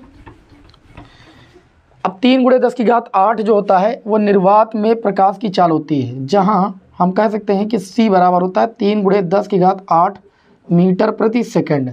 c होती है निर्वात अथवा वायु में प्रकाश की चाल, तो 1 अपान म्यू नॉट एप्सिलॉन नॉट बराबर हम लिख सकते हैं c स्क्वायर, क्योंकि 3 गुणे 10 की घात 8 का स्क्वायर है, तो हम यही बस रिलेशन होता है, ये स्क्वायर इधर उधर भेज कर सकते हो, बस म्यू नॉट एप्सिलॉन नॉट में यही रिलेशन होता है। आज की क्लास के अगले क्वेश्चन की ओर बढ़ते हैं। जो अगला क्वेश्चन है वेरी मोस्ट इंपॉर्टेंट क्वेश्चन, इसमें आपको याद रखना है, लिखा है कि एक लंबे सीधे तार से 35 एम्पियर की धारा प्रवाहित की जा रही है। ठीक है, अगला क्वेश्चन जो धारा है वो 35 एम्पियर की धारा जो है प्रवाहित की जा रही है। आगे दिया गया है प्रवाहित हो रही है तार से 20 सेंटीमीटर की दूरी पर, मतलब r बराबर आपको दिया गया है 20 सेंटीमीटर की दूरी, 20 गुणे 10 की घात -2 मीटर की दूरी, 1 सेंटीमीटर बराबर 10 की घात -2 मीटर होता है। किसी बिंदु पर चुंबकीय क्षेत्र का परिमाण क्या होगा। देखिए सीधे लंबे चालक तार के कारण बात हो रही है, तो सीधे तार के कारण जो चुंबकीय क्षेत्र होता है, ध्यान दीजिएगा, सीधे तार के कारण जो चुंबकीय क्षेत्र होता है r दूरी पर, वो क्या होता है b बराबर म्यू 0 I अपान में 2 पाई r, जबकि अगर यहीं पर बात लूप या कुंडली की होती तो म्यू 0 I अपान में 2r होता। समझ गए, अगर तार के कारण होगा तो म्यू 0 I अपान में 2 पाई r, तो सीधे लंबे तार के कारण है यहाँ पर, तो यहाँ पर देखिए क्या कर सकते हैं, इसको लिख सकते हैं म्यू 0 ठीक 2 I अपान में 4 पाई r भी तो लिख सकते हैं, 2 से ऊपर नीचे गुणा कर ले, तो गुणा क्यों किया आप अभी जान जाएंगे। म्यू 0 अपान 4 पाई का मान सभी विद्यार्थी जानते हैं 10 की घात -7 होता है, गुणे में 2, I का मान कितना है तो आप कहेंगे 35 एम्पियर, बटे में r r का मान कितना है तो आप कहेंगे 20 गुणे 10 की घात -2, इसको काटेंगे 10 आ जाएगा, 2 से 20 को काटेंगे, अब ये आपका हो जाएगा b बराबर 10 की घात -2 से 10 की घात -7 जाएगा, 10 की घात -5 बचेगा, और 10 की घात 1 ऊपर जाएगा तो ये 10 की घात -6 हो जाएगा, और गुणे में 35, अर्थात हम कह सकते हैं 3.5 गुणे 10 की घात, दशमलव को 1 अंक पीछे बढ़ाया है तो 1 जुड़ जाएगा, 10 की घात -5 आएगा, और चुंबकीय क्षेत्र का मात्रक टेस्ला होता है। हल करना आप सभी लोग जानते हैं, आसान है, कोई दिक्कत नहीं। 3.5 गुणे 10 की घात -5 टेस्ला, ठीक है, या चुंबकीय क्षेत्र का मात्रक, और भी अभी मैंने आपको बताया था वो मात्रक भी ले सकते हैं, न्यूटन पर एम्पियर मीटर। ओके, सभी विद्यार्थियों को प्रश्न अच्छे से समझ में आ रहे हैं, वीडियो को जरूर लाइक कर दीजिए, और बढ़ते हैं आज की क्लास के अगले क्वेश्चन की ओर। यहाँ पर जितने क्वेश्चन हमने उठाए सारे सिलेक्टेड प्रश्न हैं, एग्जाम के पहले इन प्रश्नों का रिवीजन करके जाना अति आवश्यक है, प्रश्न कहीं से भी आपका पुटअप हो सकता है। अगला क्वेश्चन वेरी मोस्ट इंपॉर्टेंट, एक समतल वृत्ताकार कुंडली में 100 फेरे हैं, 100 फेरे, फेरों की संख्या को किससे लिखते हैं आप कहेंगे n से, n बराबर दिया गया 100 फेरे, कितने फेरे 100 फेरे। आगे दिया गया तथा उनकी त्रिज्या 3 सेंटीमीटर है, जो त्रिज्या है वो कितनी है r बराबर 3 सेंटीमीटर है, r बराबर 3 सेंटीमीटर। आगे कहा जा रहा है कि कुंडली में 2 एम्पियर की धारा प्रवाहित की जाती है, मतलब धारा I बराबर आपको दिया गया 2 एम्पियर की धारा जो है प्रवाहित की जाती है। आगे दिया गया कुंडली के अक्ष पर कुंडली के केंद्र से 4 सेंटीमीटर की दूरी पर, मतलब यहाँ पर x का मान दिया गया 4 सेंटीमीटर की दूरी पर। आगे अगर बात करें बिंदु पर चुंबकीय क्षेत्र की गणना करना है, तो कुंडली के अक्ष पर आप लोगों ने ये डेरिवेशन भी किया और मैंने बताया था ये इंपॉर्टेंट डेरिवेशन है। कुंडली की अक्ष पर जो चुंबकीय क्षेत्र होता है, कुंडली की अक्ष पर जो चुंबकीय क्षेत्र होता है उसका व्यंजक आप सभी लोगों को आना चाहिए म्यू 0 NI, और क्या होता है r स्क्वायर, और बटे में क्या होता है 2r square plus x square का होल पावर 3/2। ठीक है, ये बहुत ही इंपॉर्टेंट सूत्र है, आप सभी लोगों को इसको आना बहुत ज़रूरी है भाई। अब यहाँ पर सारी वैल्यू आपको पुट कर देना और सॉल्व कर देना है, बस मेन चीज़ यहाँ पर ये सूत्र ही है। तो कुंडली के अक्ष पर जो चुंबकीय क्षेत्र होता है, ठीक है, वो आपका होता है mu 0 NI r square upon में 2r square plus x square की पावर होल पावर 3/2। कहीं कहीं पर a स्क्वायर भी मिलता है, कोई दिक्कत नहीं, त्रिज्या को a मानोगे तो a के रूप में लिखोगे। म्यू 0 का मान क्या होता है 4 पाई गुणे 10 की घात -7, ये कैसे होता है, म्यू 0 अपान 4 पाई का मान कितना होता है 10 की घात -7, बायो सेवर्ट के नियम में आपने पढ़ा, तो म्यू 0 का मान यहाँ से निकालेंगे तो 4 पाई गुणे 10 की घात -7। उसके बाद n है, n का मान कितना है 100 फेरे हैं। आई कितना है 2 एम्पियर। बात करें आर स्क्वायर, आर कितना 3 सेंटीमीटर, 3 गुणे 10 की घात -2, इसका स्क्वायर कर देंगे, पूरे के बटे में आ जाओ 2। आर स्क्वायर की बात करें 3 का स्क्वायर मतलब 3 गुणे 10 की घात -2, क्योंकि 3 सेंटीमीटर है भैया, 3 सेंटीमीटर, बड़ा ब्रेकेट लगाइए, इसका स्क्वायर कीजिए। फिर एक्स स्क्वायर 4 सेंटीमीटर मतलब 4 गुणे 10 की घात -2, इसका स्क्वायर कीजिए, होल पावर 3/2 लगा दीजिए। अब हाल करना बहुत आसान है, 4 गुणे 3.14 पाई का मान, और गुणे में 10 की घात, 100 को लिखिए 10 की घात 2, 10 की घात -7, 10 की घात -5 हो जाएगा, गुणे में 2, 3 का स्क्वायर 9 गुणे 10 की घात कितना हो जाएगा -4, बटे में आ जाइए, ये हो जाएगा 2, ठीक, 3 का स्क्वायर 9 गुणे 10 की घात -4 प्लस 4 का स्क्वायर 16 गुणे 10 की घात -4 और होल पावर हो जाएगा 3/2। 10 की घात -4 दोनों में कॉमन है, 16 और 9 25 हो जाएगा। उसके बाद काट लीजिएगा, जो ऊपर नीचे कटेगा बी की वैल्यू आप निकाल लीजिएगा, वही चुंबकीय क्षेत्र हो जाएगा। चुंबकीय क्षेत्र जो आएगा वो टेस्ला में आएगा, ठीक है। आंसर आपको चलिए हम बता दे रहे हैं कितना आएगा, 9.04, 9.04, इसलिए कि आप चेक कर लीजिएगा लगा करके, गुणे 10 की घात -4, ठीक है, 9.04 गुणे 10 की घात -4। ट्राई कीजिएगा, इससे आपकी प्रैक्टिस भी हो जाएगी। हम यहाँ लगा देंगे तो कोई मतलब नहीं, आप प्रयास कीजिए, आपको बोर्ड पेपर देना है। आज की क्लास का जो अगला क्वेश्चन है बहुत ध्यान से समझिएगा। एक चित्र बना, मैं आपके सामने बना रहा हूँ, चित्र कुछ ऐसे बना हुआ है और ऐसा क्वेश्चन आपके एग्जाम में हर साल आता है भैया, ठीक। यहाँ से ऐसे आई एम्पियर की धारा प्रवाहित हो रही है भैया, ठीक, और इस धारा का मान दिया है 8 एम्पियर। कितनी धारा का मान दिया है, धारा का मान 8 एम्पियर दिया है, और यहाँ पर आपका सी पॉइंट है और आर बराबर यहाँ पर 10 सेंटीमीटर दिया गया है। प्रश्न में कहा जा रहा है कि चित्र में दर्शाए गए एक लंबे सीधे तार को एक 10 सेंटीमीटर त्रिज्या के लूप में मोड़ा जाता है। 8 एम्पियर की धारा 10 सेंटीमीटर त्रिज्या के लूप में मोड़ा जाता है। 8 एम्पियर की धारा इस लूप से प्रवाहित की जाती है। लूप के केंद्र सी पर चुंबकीय क्षेत्र का मान ज्ञात कीजिए। अगर हम बात करें यहाँ पर चुंबकीय क्षेत्र का हमें मान ज्ञात करना है, ठीक है, और दिशा भी आप ज्ञात कर सकते हो। फ्लेमिंग के दाएं हाथ की हथेली के नियम नंबर 1 से ज्ञात कर सकते हो। जैसे धारा इस दिशा में प्रवाहित हो रही तो अंगूठे को इस दिशा में कीजिए, अंगुलियां उस दिशा में कीजिए। जिधर आपको चुंबकीय क्षेत्र निकालना है तो इस बिंदु पर निकालना, अंगुलियां उस दिशा में कर दीजिए। तो हथेली के जो लंबवत परपेंडिकुलर जो दिशा होती है वो क्या कहलाती है, आपकी चुंबकीय क्षेत्र की दिशा कहलाती है। तो धारा की दिशा में अंगूठा करेंगे, अंगुलियां अगर सी की ओर करेंगे, सी पॉइंट पर ही तो चुंबकीय क्षेत्र निकालना है।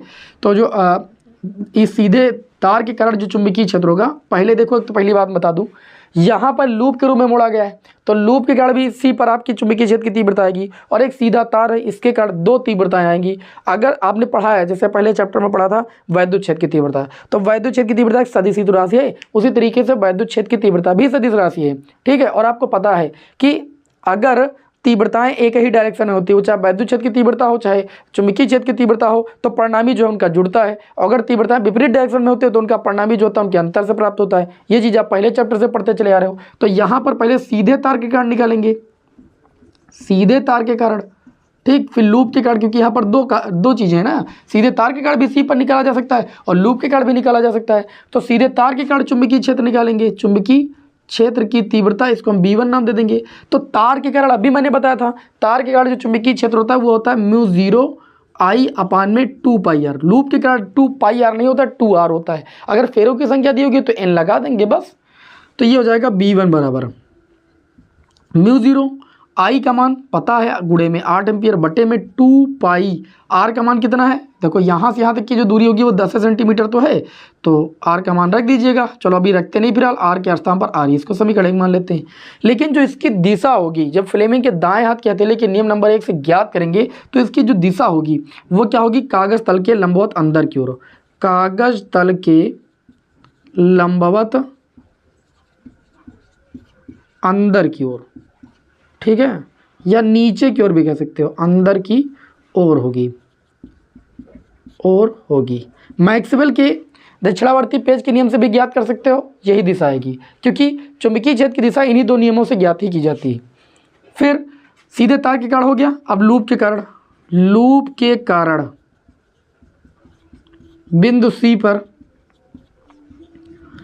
चुंबकीय क्षेत्र या चुंबकीय क्षेत्र की तीव्रता, इसको हम B2 नाम दे देंगे। अब लूप के कारण निकालें तो μ0I/2r हो जाएगा। B2 बराबर μ0I का मान आप सभी को पता 8 एम्पियर बटे में 2r हो जाएगा।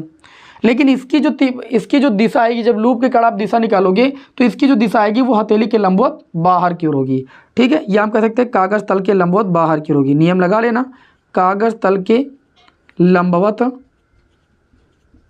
बाहर की ओर, जो चुंबकीय क्षेत्र की दिशा होगी बाहर की ओर होगी। अब आपको तो निकालना है परिणामी चुंबकीय क्षेत्र की तीव्रता बिंदु सी पर, ठीक है। तो लिखेंगे अतः क्योंकि दोनों के कारण, सीधे तार के कारण और कुंडली के कारण, जो आपकी चुंबकीय क्षेत्र होगा वो क्या है, एक दूसरे के विपरीत है। हमने कहा लूप के कारण जो जब निकालेंगे तो बाहर की ओर आएगी, ठीक, और जब हम तार के कारण निकालें तो अंदर की ओर दिशा जा रही, ठीक। तो लिखेंगे चूंकि B1 व B2 विपरीत दिशा में है, अतः जो परिणामी तीव्रता हो जाएगी वो दोनों के अंतर से मिलेगी B2 माइनस B1। तो B2 की वैल्यू कितनी आई है, तो आप कहेंगे B2 की वैल्यू आई है μ0। आप देखिए भाई B2 की वैल्यू कितनी आई है, तो B2 की वैल्यू आई है μ0 इंटू में 8/2r माइनस B1 की वैल्यू कितनी आई, μ0 इंटू में 8/2πr। B बराबर μ0 इंटू में 8/2r, दोनों में कॉमन मिल जाएगा, 1 माइनस 1/पाई आपका बच जाएगा। तो B बराबर μ0 का मान 4π गुणे 10 की घात -7 गुणे में 8/2 इंटू में r की अगर बात करें तो r की वैल्यू कितनी है 10 सेंटीमीटर, 10 गुणे 10 की घात -2, ठीक। ये हो जाएगा पाई -1/पाई, कोई दिक्कत, पाई से ये पाई कैंसिल। B बराबर 2 दूनी 4, 2 गुणे 10 की घात -7 गुणे में 8/10 गुणे 10 की घात -2, और यहाँ पर आपका हो जाएगा पाई -1। पाई की वैल्यू कितनी होती है 3.14, 3.14 -1, इतना ही तो बचा आपका। B बराबर देखो 10 की घात -2, 10 की घात 1, इसको सॉल्व करोगे 10 की घात -1, 10 की घात -1 से 10 की घात -7 चला जाएगा, 2 गुणे 8 गुणे 10 की घात कितना हो जाएगा आपका -6, और यहाँ पर 2.14 बचेगा। बस आपको कुछ नहीं करना है, 2.14 गुणे 2 गुणे 8 गुणे 10 की घात -6, इतना तो आप आसानी के साथ सॉल्व कर सकते हो। यही चुंबकीय क्षेत्र की तीव्रता आ जाएगी। बताइए कोई दिक्कत किसी को, किसी विद्यार्थियों को हमारे समझ से कोई दिक्कत नहीं होनी चाहिए। अब देखिए इस तरीके से मैंने यहाँ पर जो चुंबकीय क्षेत्र की तीव्रता वाले जो है बहुत इंपॉर्टेंट न्यूमेरिकल लिए थे, और एक अगला न्यूमेरिकल अभी बचा, उसको भी यहाँ पर डिस्कस कर देते हैं। हर एक चैप्टर के महत्वपूर्ण हम आपको न्यूमेरिकल कराए दे रहे हैं। ये आप सभी लोगों का एक तरीके से अच्छे तरीके से रिवीजन हम करा रहे हैं। बाकी आप लोगों को अगर न्यूमेरिकल नहीं आते तो मैंने उसके लिए 1 शॉट क्लास आपको दे दी है, आप कर सकते हैं, ठीक है। चलिए यहाँ पर देखिए भाई, अगला जो न्यूमेरिकल है वो क्या कहता है कि एक इलेक्ट्रॉन जो होता है वो 10 की घात -2 वेबर पर मीटर स्क्वायर के चुंबकीय क्षेत्र में, चुंबकीय क्षेत्र का मात्रक वेबर पर मीटर स्क्वायर भी होता है, 10 की घात -2 वेबर प्रति मीटर स्क्वायर के चुंबकीय क्षेत्र में। आगे देखिए क्या दिया गया है, क्षेत्र में 10 की घात 7 मीटर प्रति सेकंड के वेग से, ये न्यूमेरिकल कई बार आता है, मैंने आपको कई बार बताया भी है, 10 की घात 7 मीटर प्रति सेकंड के वेग से, यहाँ पर वेलोसिटी दी गई है, वृत्ताकार मार्ग पर चल रहा है जिसकी त्रिज्या r बराबर दी गई है 0.60 सेंटीमीटर, ठीक है। अब इन्होंने कहा इलेक्ट्रॉन का विशिष्ट आवेश E/m ज्ञात कीजिए। E/m की बात हुई है, आप सभी लोगों ने वृत्ताकार पथ की त्रिज्या पढ़ी थी, r बराबर mv/qb, ठीक, जहाँ क्यू क्या था, आवेशित कण का आवेश था, लेकिन यहाँ आवेशित कण इलेक्ट्रॉन है, इसलिए क्यू के स्थान पर कितना रख देंगे E, क्योंकि E जो होता है इलेक्ट्रॉन का ही तो आवेश होता है। आपको यहाँ पर वैल्यू निकालना है E/m की, ठीक है। तो यहाँ पर देखिए हो जाएगा BR/V बराबर m/e, B को इधर ले आए, V को नीचे ले आए, m/e हो गया, आपको चाहिए E/m, ठीक है। तब जो E/m हो जाएगा, दोनों पक्षों को पलटने पर V/BR हो जाएगा कि नहीं हो जाएगा। अब आपको यहाँ पर वेलोसिटी भी दी गई है, कितनी दी गई है 10 की घात 7, B का मान दिया गया 10 की घात -2, R का मान दिया गया 0.60 गुणे 10 की घात सेंटीमीटर को मीटर में बदल लीजिए 10 की घात -2। क्वेश्चन सिंपल है लेकिन आप समझने की कोशिश करेंगे तब, तो यहाँ से E/m की वैल्यू आ जाएगी। देखिए ऐसे भी क्वेश्चन पूछा जाता है कि वृत्ताकार पथ की त्रिज्या निकालिए, वृत्ताकार पथ की त्रिज्या निकालने के लिए भी पूछा जाता है। तो r बराबर mv/qb, m हो जाता है आवेशित कण का द्रव्यमान, v हो जाता है उसका वेग, q हो जाता है आवेश, और b हो जाता है चुंबकीय क्षेत्र की तीव्रता। अब यहाँ पर बात करें तो ये 10 की घात -2 ऊपर जाएगा, 10 की घात -2, 10 की घात -2, 10 की घात -4 ऊपर जाएगा, 10 की घात 11 हो जाएगा, 7 4 11, और गुणे में 0.60, अब गुणे में 1 लिख सकते हैं, पॉइंट हटाएंगे 2 जीरो बढ़ जाएंगे, 1 जीरो से 1 जीरो कैंसिल, इस तरीके से ऊपर 10 की घात 12 और नीचे आपका हो जाएगा 6। तो आप इसको 1/6 को चाहे सॉल्व कर लो, नहीं 1/6 गुणे 10 की घात 12, और ये आप निकाले हो E/m, E मतलब आवेश, आवेश का मात्रक कूलाम और द्रव्यमान का मात्रक किलोग्राम, तो आप कह सकते हो कूलाम प्रति में किलोग्राम इसका मात्रक हो जाएगा। समझ रहे हो ना। 1/6 को आप सॉल्व कर लीजिए भाई, 1/6 को सॉल्व करोगे कितना आएगा, पॉइंट लगाओगे, 0 बढ़ाओगे 10, 6 कम 6, 4 बचेगा, 6 36, 0.166 करके आएगा आंसर। 0.166 गुणे 10 की घात 12 कूलाम प्रति किलोग्राम स्क्वायर। दशमलव के एक अंक तक लगाओगे तो 1.66 गुणे 10 की घात कितना हो जाएगा, 11। ओके, किसी विद्यार्थी को कोई दिक्कत? कोई दिक्कत नहीं। चलिए बढ़ते हैं नेक्स्ट क्वेश्चन की ओर, इसे यहाँ पर रफ कर देते हैं हम। अगला जो न्यूमेरिकल दिया गया है इसमें बोला जा रहा है कि 99 ओम प्रतिरोध के चल कुंडली धारा मापी, मतलब गैलोनोमीटर की प्रतिरोध की बात हो रही है, वो 99 ओम दिया गया है। कितना दिया गया, 99 ओम दिया गया। बहुत ध्यान से समझिएगा, इसे रफ कर देते हैं भाई। गैलोनो चल कुंडली धारा मापी गैलेनोमीटर दिया गया, मतलब जी का मान दिया गया 99 ओम। और इसी में देखिए मुख्य धारा का 10% भेजने के लिए, मतलब IG की बात हो रही है और मुख्य धारा को I से लिखा जाता है। धारा मापी का मीटर वोल्ट मीटर में रूपांतरण आप लोगों ने सीखा है। तो मुख्य धारा क्या होती है, I ही तो होती है। तो इस मुख्य धारा I का IG में जो धारा जा रही है वो 10% जा रही है। प्रश्न को ध्यान से पढ़िए। बोला गया कि 99 ओम प्रतिरोध के चल कुंडली धारा मापी में मुख्य धारा I का 10% भेजने के लिए आवश्यक शंट के प्रतिरोध का मान ज्ञात कीजिए। ठीक है, मतलब कैपिटल S का मान ज्ञात करना है। मुख्य धारा I, इसका 10% धारा हमको IG यानी चल कुंडली धारा मापी में भेजना है, जिसका प्रतिरोध कितना है, गैलोनोमीटर का 99 ओम। समझ में आ रही बात। अब यहाँ पर आगे ध्यान से समझिएगा, आपको शंट आवश्यक शंट का प्रतिरोध निकालना है। S बराबर सूत्र क्या होता है भाई, IG बटे में I माइनस IG गुणे में कैपिटल G। इस सूत्र में वैल्यू रखना है तो आवश्यक शंट का मान आ जाएगा। यहाँ पर जो शंट का प्रतिरोध होगा, IG की बात करें तो IG हो जाएगा। IG का मान कितना हो जाएगा भाई, IG जो है वो मुख्य धारा का कितना 10%, मतलब I बटे में 10। I माइनस IG के स्थान पर I बटे में 10, और कैपिटल G की बात करें तो 99 ओम। ओके, तो ये हो जाएगा S बराबर I बटे में 10, 10 एक कम 10, 10 से 1 जाएगा, कितना बचेगा 9I बटे में 10, गुणे में कितना हो जाएगा 99, 10 से 10 कैंसिल। S बराबर आपका कितना हो जाएगा, I से I भी कैंसिल हो जाएगा, 1/9 बचेगा और गुणे में 99 बचेगा। 9 से 99 को काटोगे 11 ओम आ जाएगा। आवश्यक शंट का प्रतिरोध कितना आ जाएगा, 11 ओम आ जाएगा। अगला क्वेश्चन देख लेते हैं। अगला जो प्रश्न है देखिएगा, बहुत इंपॉर्टेंट है। 2 सेंटीमीटर भुजा की एक वर्गाकार कुंडली में 2 सेंटीमीटर भुजा की एक वर्गाकार कुंडली में 10 एम्पियर की धारा प्रवाहित की जा रही। I का मान दिया गया 10 एम्पियर की धारा जो है प्रवाहित की जा रही। ठीक है, और 2 सेंटीमीटर की भुजा है, मतलब A का मान कितना दिया गया है, 2 सेंटीमीटर की भुजा, मतलब 2 गुणे 10 की घात माइनस का 2 मीटर। अब मेरी बात को ध्यान से समझिएगा। इन्होंने कहा कि इसका चुंबकीय आघूर्ण निकालिए। क्या निकालना है, चुंबकीय आघूर्ण। आप सभी लोगों ने पढ़ा है, जैसे दूध्रुव आघूर्ण पढ़ा है वैसे चुंबकीय आघूर्ण पढ़ा है। चुंबकीय आघूर्ण को M से व्यक्त करते हैं। किससे व्यक्त करते हैं, M से। चुंबकीय आघूर्ण M बराबर होता है I इंटू में A। चुंबकीय आघूर्ण M बराबर कितना होता है, I इंटू में A। अब यहाँ से देखिएगा M बराबर I इंटू A होता है क्षेत्रफल किसका, वर्गाकार कुंडली का। तो वर्ग का क्षेत्रफल क्या होता है, भुजा स्क्वायर। भुजा कितनी है, 2 गुणे 10 की घात माइनस का 2, इसका स्क्वायर कर दीजिएगा। बस इस चीज़ का ख्याल रखिएगा, यहाँ पर इस तरीके से क्षेत्रफल हो जाएगा।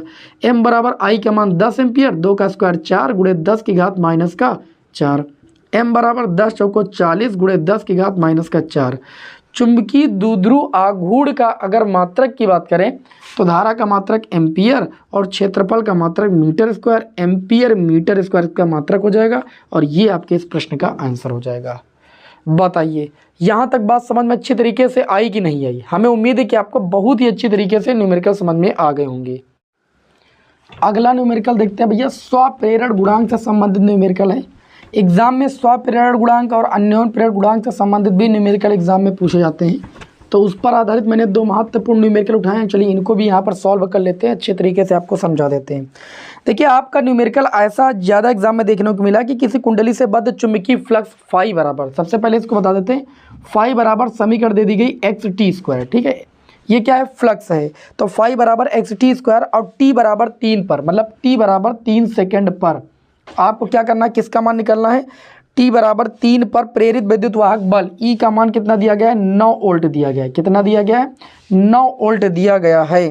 तो आपको करना क्या है, यहाँ पर x का मान निकालना है। तो आपको x की वैल्यू निकालना है। क्लियर, x का मान निकालना है। तो आप सभी लोग जानते हो भैया फैराडे के प्रथम नियम से, फैराडे के प्रथम नियम से, जिसको आप न्यूमैन का नियम कहते हो, फैराडे के प्रथम नियम से फैराडे के प्रथम नियम से जो प्रेरित वैद्युत वाहक बल होता है फ्लक्स में परिवर्तन की ऋणात्मक दर के बराबर होता है। फ्लक्स क्या है, फाई में परिवर्तन की ऋणात्मक दर के बराबर होता है। ई का मान यहाँ पर देखिएगा, ई बराबर माइनस का डी बाई डी टी, मतलब टी के सापेक्ष किसका, फाई का अवकलन ही तो होता है। फाई का मान कितना दिया गया है, एक्स टी स्क्वायर। जो विद्यार्थी मैथ के वो तुरंत समझ जाएंगे, अवकलन करना है यहाँ पर। तो आप टी के सापेक्ष अवकलन कर रहे हो तो एक्स हो जाएगा अचर, टी स्क्वायर का अवकलन कितना हो जाएगा, 2t हो जाएगा। पावर आगे आती, पावर से कम हो जाता है अवकलन में, यही तो होता है। तो इस तरीके से ई बराबर माइनस का 2xt मिल गया। अब t बराबर 3 पर आपको क्या करना है, x का मान निकालना, जबकि ई का मान कितना, 9 वोल्ट। ई का मान 9 रख दिया मैंने, बराबर माइनस का 2x, टी का मान कितना रखना है, 3, x बराबर 3 पर ही तो निकालना है। 3 से 9 को काटेंगे, 3 त्रिक का 9, 3 बटे माइनस का 2 बराबर कितना हो जाएगा, x। 3 बटे माइनस 2 का मतलब क्या होता है भैया, 3 का आधा मतलब माइनस 1.5, x का मान कितना होगा, 1.5। ऐसा प्रश्न एग्जाम में कई बार देखने को मिला गया है, इसलिए मैंने इस प्रश्न को यहाँ पर उठाया है। ठीक, बिल्कुल भी हल्के में नहीं लीजिएगा, आता है तो बहुत अच्छी बात। अगला न्यूमेरिकल देखते हैं। स्वप्रेरण गुणांक 1.5 हेनरी स्वप्रेरकत्व वाली कुंडली में 5 एम्पियर की धारा 0.1 सेकंड में शून्य हो जाती है। कुंडली में प्रेरित वैद्युत वाहक बल ज्ञात कीजिए। 1.5 हेनरी और उसके बाद क्या दिया गया, स्वप्रेरकत्व मतलब स्वप्रेरण गुणांक, जिसको एल से व्यक्त करते हैं, वो कितना दिया गया, 1.5 हेनरी। ठीक, 1.5 हेनरी। आगे ध्यान दीजिएगा, आगे प्रश्न में कहा जा रहा है कि वाली कुंडली में 5 एम्पियर की धारा जो है, देखिए इसमें होता है D by D T. D by D T क्या होता है, धारा में परिवर्तन। तो धारा शून्य हो गई, कैसे, कहाँ से, 5 एम्पियर की धारा, पहले 5 एम्पियर की धारा थी, हो गई शून्य। तो परिवर्तन निकालते हैं तो हमेशा लास्ट से प्रारंभ को घटाते हैं, शून्य हो गई तो मतलब ये लास्ट है, और ये प्रारंभ में धारा कितनी थी, 5, तो 0 - 5 बटे में कितने समय में कितना परिवर्तन, 0.1 सेकंड का। ठीक, समय परिवर्तन का मान कितना, 0.1 सेकंड। तो यहाँ से डी बाई डी टी की वैल्यू कितनी आ जाएगी, तो आप कहेंगे -5.1 हटाएंगे तो ये आपका आ जाएगा -50 एम्पियर प्रति सेकंड। धारा में जो परिवर्तन आ जाएगा 50 एम्पियर प्रति सेकंड आ जाएगा। अच्छा, यहाँ पर अगर हम बात करें तो इन्होंने कहा कि कुंडली में प्रेरित वैद्युत वाहक बल ज्ञात कीजिए। तो आप जानते हो प्रेरित वैद्युत वाहक बल का मतलब ये निकालना है, और आप सभी लोगों ने पढ़ा है कि E बराबर होता है माइनस का L D by D T, यही तो सूत्र होता है। तो E का मान निकालना माइनस, L क्या होता है, स्वप्रेरण गुणांक 1.5। डी बाई डी टी की बात करें तो डी बाई डी टी आपने निकाला -50। सिंपल है। ठीक, क्वेश्चन को समझ के आप देखिए, आपको बेसिक नॉलेज तो होना ही चाहिए ना, पूरा साल बीत गया है, स्वप्रेरण गुणांक अन्योन प्रेरण गुणांक का बेसिक नॉलेज तो होना ही चाहिए। अब देखिए 15 × 25 कितना हो जाएगा, 75 हो जाएगा। एक जीरो है, जीरो बढ़ा लेंगे, 0.1 अंक पहले लगाना है, और माइनस का गुणा प्लस हो जाएगा। ई बराबर 75, और देखिए चूंकि ये विद्युत वाहक बल है इसलिए वोल्ट में आएगा। ई का मान आ जाएगा 75 वोल्ट। कितना आ जाएगा भैया, 75 वोल्ट। चलिए भाई इसे रफ कर देते हैं, बढ़ते हैं नेक्स्ट न्यूमेरिकल की ओर। तो अगला न्यूमेरिकल हमारा क्या कहता है, बहुत ध्यान से देखिएगा, इंपॉर्टेंट क्वेश्चन है। रेल की 2 पटरियां आपस में तथा जमीन से पृथक करते हैं। ठीक है, इन्हें 1 मिली वोल्ट मीटर से जोड़ा गया है। जब इन पर एक ट्रेन 180 किलोमीटर प्रति घंटा की चाल से दौड़ती है, चाल को v से लिखते हैं, वो आपको 180 किलोमीटर प्रति घंटा की चाल दी गई है ना। और आगे कहा जा रहा है कि दौड़ती है, तो मिली वोल्ट मीटर का पाठ्यांक, मिली वोल्ट मीटर का पाठ्यांक का मतलब विद्युत वाहक बल E का मान क्या होगा। ठीक है, पाठ्यांक का मतलब E का मान आपको यहाँ पर ज्ञात करना है। मिली वोल्ट है ना, मिली में निकालना है, वोल्ट का मतलब विद्युत वाहक बल। अब यहाँ पर आगे दिया गया है क्या, विद्युत वाहक बल, प्रेरित विद्युत वाहक बल। आगे अगर बात करें यहाँ पर दिया गया पृथ्वी के चुंबकीय क्षेत्र का ऊर्ध्वाधर घटक, मतलब चुंबकीय क्षेत्र B का मान दिया गया, भले ऊर्ध्वाधर घटक दिया गया, वेबर प्रति मीटर स्क्वायर, वैसे भी चुंबकीय क्षेत्र का ही मान होता है 0.2 गुणे में 10⁴ वेबर प्रति मीटर स्क्वायर। क्या दिया गया है, वेबर प्रति मीटर स्क्वायर। रेल की पटरियां परस्पर 1 मीटर की दूरी पर हैं, अर्थात L का मान दिया गया है 1 मीटर। बात को समझ में आई कि नहीं समझ में आई। अब यहाँ पर करना क्या है, आपको निकालना प्रेरित विद्युत वाहक बल।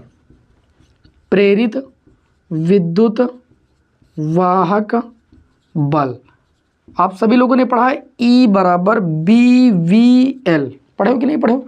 तो यहाँ पर देखिए E का मान निकालना, B का मान कितना है 0.2 × 10⁴। ठीक, V वेलोसिटी आपको किलोमीटर प्रति घंटा में दी गई, इसको चेंज कर लो।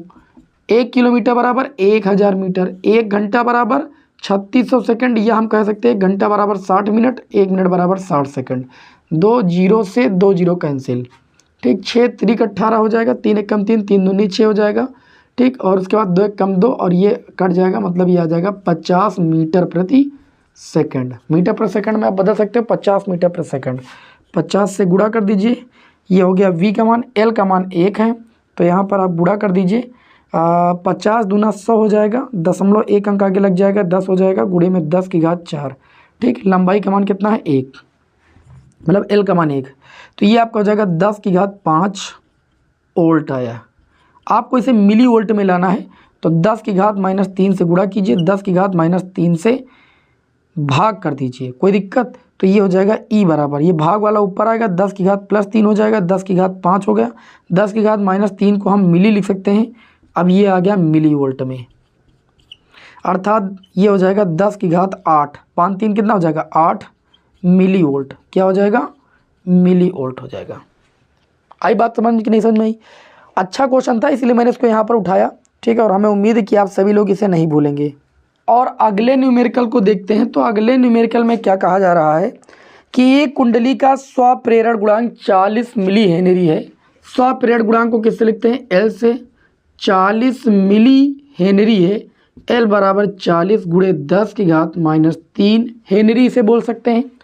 आगे अगर हम बात करें तो इसमें 5 मिली सेकेंड बाद बात करें, यहाँ पर जो धारा में समय में जो परिवर्तन दिया है वो 5 सेकंड दिया है, dt बराबर 5 सेकंड, वो भी मिली में दिया है तो 5 गुणे 10 की घात -3 सेकंड इसे लिख सकते हैं।